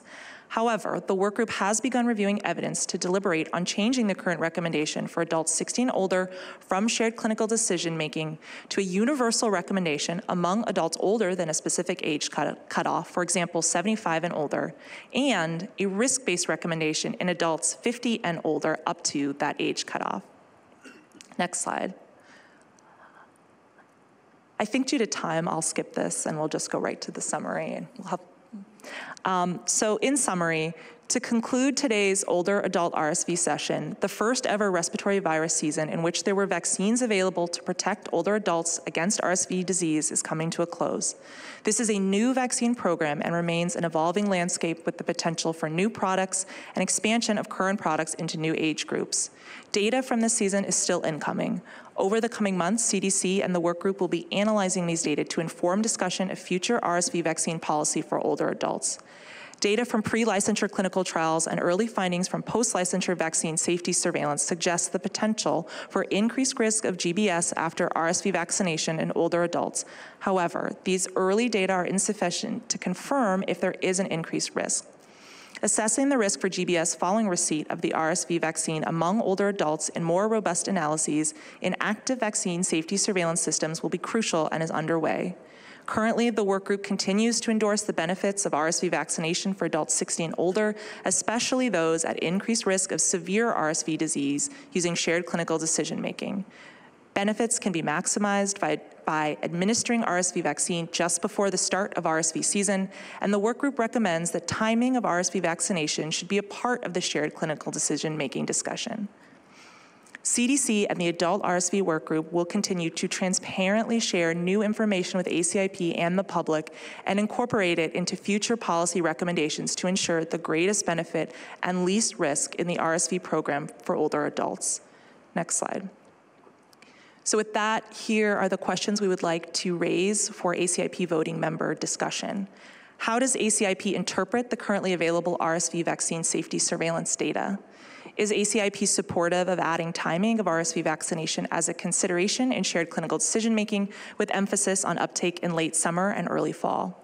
What additional data would ACIP like to review in preparation for June policy considerations, including a potential risk-based recommendation with or without a universal recommendation and expansion to adults ages 50 to 59? And with that, I'll open it for discussion. I do want to just say thank you to our many collaborators and specifically condolences to the family and friends of Dr. Jeffrey Kelman, who was a wonderful contributor to our work group and will be greatly missed. So thank you. Thank you, Dr. Britton. So let's leave this slide up. So we'd really like the ACIP members to weigh in on this succinctly. So we welcome your thoughts on these questions. Dr. Brooks. Excuse me. The second bullet, to me, and of interest, we have no annual recommendation for this vaccine. So the timing in late summer or early fall is only relevant for the first RSV season. So I might wait because I'm more worried about I'll be older for the second RSV season. We have to look at that particular bullet in context. So just kind of as a comment as opposed to a question. Dr. Cotton? I'd like to reply to Dr. Brooks. So if we say that we would, RSV vaccine should be given in the late summer to early fall, that would allow us to collect additional data, which as you can see is rolling in quite rapidly. So that would provide us some time. It may not be that we always recommend vaccination in the late fall to, in the late summer to early fall, but it, for now, might provide benefit in the near future. Thank you.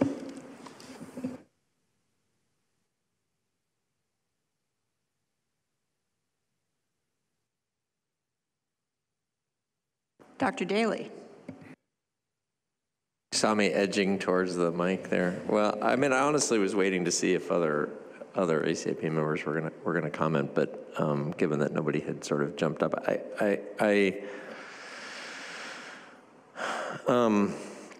I'm going to really need to think about this, and this is hard, but I think I want to make just a couple big picture observations. One is sort of an expression of some regret or something, in the sense that I don't think I appreciated how much vaccination was going to occur in pharmacies when at our last meetings we were discussing shared clinical decision making. And I'm not saying that that's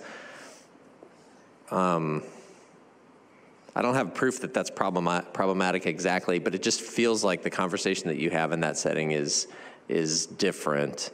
And as it gets more complicated, I think it is perhaps more difficult to have that conversation weighing all of these different considerations. And I'm not sure I would have made a different decision, but I don't think I appreciated just how much of this. And the reason I bring it up is that then looking forward, if we continue with the shared clinical decision making, we need to think about what setting vaccination is going to happen in and what conversations should happen then. And then the second thing I'll say is that in answer to the second question about including timing in shared clinical decision making, I'm comfortable with that. I am. I think that's reasonable given where we are, and it's a reflection in some ways of uncertainty in my mind. But then the last point I would make is just that I really appreciate how the work group looked at this issue and really didn't come to any overarching sort of conclusions, but I feel like laid it all out there for us. So I just appreciate that. I mean, I think I realize that we're not likely to make a policy decision today. Seems like we're going to have some hard decisions to make in June, but I think it was very carefully laid out, and I just need to think about it. Thank you. Dr. Lair and then Dr. Long. I'd like to second what Dr. Daly said. I think this was an incredibly thoughtful safety review, and I want to thank the work group and the CDC and the FDA for gathering all this information, sharing it with us, contextualizing it. It gives me a lot of reassurance, and I hope it actually gives the public a lot of reassurance that these organizations care about safety and are very transparent about safety and are taking this very seriously. So I seriously appreciate that. I personally am one of the minority of people who like shared clinical decision making, and I still think that it's very important in this context, because I think the way I phrase it to my patients is that I'm 61 and generally healthy, and I did not get the vaccine this year. And my mom's 89 years old and very frail, and she did get the vaccine this year. And I think there's a significant difference between the two groups. And so I think shared clinical decision-making is actually perfect for this. And I also want to thank you for giving me information I can take back to my office and use immediately. And the whole concept of using the timing difference and maybe not recommending it now and holding off is something that is actually very important for practitioners. So I appreciate all this. Thank you. Thank you, Dr. Lair. Dr. Long? Yeah, it's a question. We were I was blindsided by the amount of vaccine that was given in pharmacies and was surprised when I got mine in our local pharmacy that I didn't need a doctor's prescription.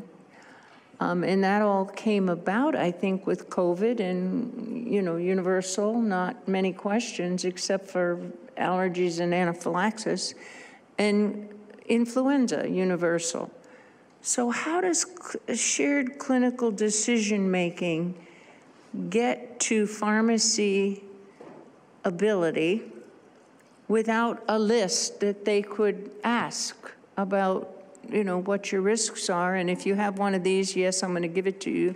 If you don't know, I'm not. So there really wasn't shared clinical decision-making this year with RSV. And I'm really relieved that there was relatively low uptake until we satisfy the safety question. But I wonder, going forward, what are the rules about pharmacies giving vaccines and who makes them? So those are state decisions based on state scope of practice, laws and regulations. So it varies by locality. It can vary by vaccine. It can vary by age group who's eligible. So it's really different around the country. I think at least pre-COVID, the scope of practice rules allowed pharmacists almost everywhere to give flu vaccine to adults, and that was generally without a prescription. But I think there have been expansions post-COVID, and I actually don't know that I could comment on that now. However, I see that Kelly Good has her hand up, and I expect she can answer that question. Yeah, thank you, Dr. Wharton. This is Kelly Good with the American Pharmacists Association. And you're correct. It's a state-based scope of practice for pharmacists and immunizations. Many times it's under a protocol. Some it's based on pharmacist decisions. And I just want to remind the committee that pharmacists are one of the healthcare professionals that are able to apply shared clinical decision-making to vaccine recommendations. And while you may not have been able to see that the pharmacist might have not have asked questions, but when you have a medication list that does reflect medical conditions, and so it provides that insight for the pharmacist, and that pharmacists are well prepared to be able to conduct a medical history if needed. So I believe that they are doing this and they're trained to do this. Pharmacists receive over 20 hours of continuing education in immunizations, and that's in a home study and a live program. And so that's taught throughout the curriculums across the country. In pharmacy schools now, it's a required part of the curriculum. So actually receiving probably more education than many other healthcare professionals dedicated just to vaccines and vaccine science. And that pharmacists are very well equipped to interpret and implement recommendations to protect patients against vaccine preventable diseases. And I'm happy to answer any other questions. And I know there's been lots of comments at this meeting about pharmacists and pharmacists' ability. If you have any clarification or questions, I'm happy to answer those via email or answer them now. Thank you. Thank you. And I do think that the team highlighted in the earlier risk presentation that we potentially can do a better job of describing the factors that contribute to an increased risk of those severe outcomes. Before I take any additional comments from liaison organization representatives, do ACIP members have any additional comments they wish to make? Dr. Brooks. Just one quick comment. I just want to kind of underscore what Dr. Lair said. It gives me confidence to know that there's this much scrutiny about this signal. Slide 20 had VSafe, VAERS, VSD, but not just those surveillance systems, but how to interpret that. So they were excellent presentations. In terms of the first bullet, based on everything I heard today, it doesn't change anything to me. I would continue to recommend a vaccine. And I look for more information, but I think that Dr. Melgar's presentation ultimately really brought everything together. So I just hope for the public's sake that they understand that active surveillance, and again, like Dr. Lair said, how seriously we take this. Thank you. Dr. Cotton. In looking at this list of discussion points, I would like to highlight that the expansion to adults aged 50 to 59, as far as what additional data we would need, I am especially concerned about what we learned about people of color having a higher risk of severe RSV in their late 50s compared to white and Asian people who have a higher risk of severe RSV in their early 70s. So thinking about immunologic equity, I would like to have additional data on those more vulnerable populations within that age group. And of course, I would also include a focus on immunocompromised in that population. I am concerned about the signals that we have heard about today. So when we think hard about the 50 to 59-year-old population, I want to make sure that we're doing very targeted sort of risk-based and people who would really benefit from vaccine. Thank you. Any additional comments from ACIP members before I take a couple of comments from liaisons? Can I make one quick comment for the Secretary? Yeah. So one thing in the one slide I skipped, the considerations for a risk-based recommendation, the work group has expressed that it sort of would do two separate things. The first is really target those people who are younger adults that are at increased risk while potentially avoiding people that are younger and healthier adults that have really low risk of severe RSV disease, in consideration of if the safety signal persists.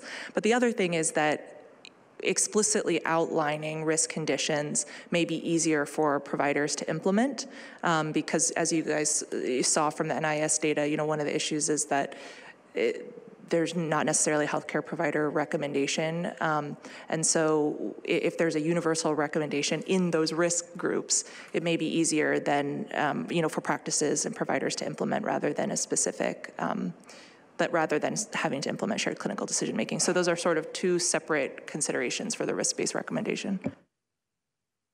Dr. Long. I have two things I'd like to know more about before we decide on younger age groups. One is cost effectiveness, depending on what your underlying condition is. And the other is we shouldn't be able to decide to give it to younger people without knowing the oddity of the boostability. It is odd. It's in more than one of the vaccine preparations, and we wouldn't want to give it to people with increased risk at 50 to 65 who are still much lower than 75 and 80. We know it will wane to almost nothing by 2 years. We know that. It's the nature of RSV and these kinds of parenteral vaccines for mucosal diseases. And what if we're unable then to protect people when they get to the major risk age and underlying conditions? So I don't know where we're going to get that information, but we should have some thoughts from some immunologists on what this is about. Thank you for that comment, Dr. Long. We're running a little bit behind, so I don't want to cut off thoughts from our ACIP members if you have additional comments you want to make, but if you don't, I'm going to take a couple comments from liaisons, and then we're going to wrap up this session. So Dr. Freihofer and then Dr. Hopkins, and please be as brief as possible. This is Dr. Sandra Freihofer representing the American Medical Association, speaking as a practicing physician. I want to echo Dr. Long's concern about the process. I greatly appreciate our pharmacy liaisons' comments and the role of pharmacies in making vaccines available. And I appreciate hearing about the 20 hours of training that you go through to understand vaccines. But in many pharmacies, techs are now giving these vaccines, not the pharmacists. The pharmacists are overloaded. And it's hard to compare their 20 hours of training to the thousands of hours of training that physicians go through. So my concern here is perhaps a prescription needs to be written before a patient receives a vaccine that's recommended by ACIP under shared clinical decision-making. The other concern I have is the immunization registries are not clarifying which RSV vaccine the patients are receiving. These two vaccines have different profiles, possibly differences in their safety. And it's hard to sort of gather up that information. And this is not just for the RSV vaccines, but also for the PCV vaccines. Thank you. Thank you, Dr. Fryhofer. Dr. Hopkins? Good morning, Dr. Bob Hopkins from the National Foundation for Infectious Diseases. Just two brief comments. One is that we need to make the right thing the easy thing when it comes to our shared decision-making, and providing tools that help our providers to give the vaccine effectively is important. The second is that we really need to consider the implications if we do expand recommendations to 50 to 59 for RSV on insurability and coverage by private insurance plans. I think that's been a major barrier to many of our patients in the 60 to 65-year-old age group getting RSV vaccination, as well as some of the prenatal vaccination for pregnant women. So would encourage those to be important considerations for the committee. Thank you for the opportunity to comment. Thank you, Dr. Hopkins. Let me just once again repeat the appreciation to all of the speakers in this session. There were some, really excellent presentations, very thoughtfully put together, and I appreciate the thoughtful questions and discussions from the committee and other participants. So thank you all very much. We're going to take a short break just for 5 minutes, and we'll reconvene and take on meningococcal vaccines. So thank you all very much. We'll see you in 5.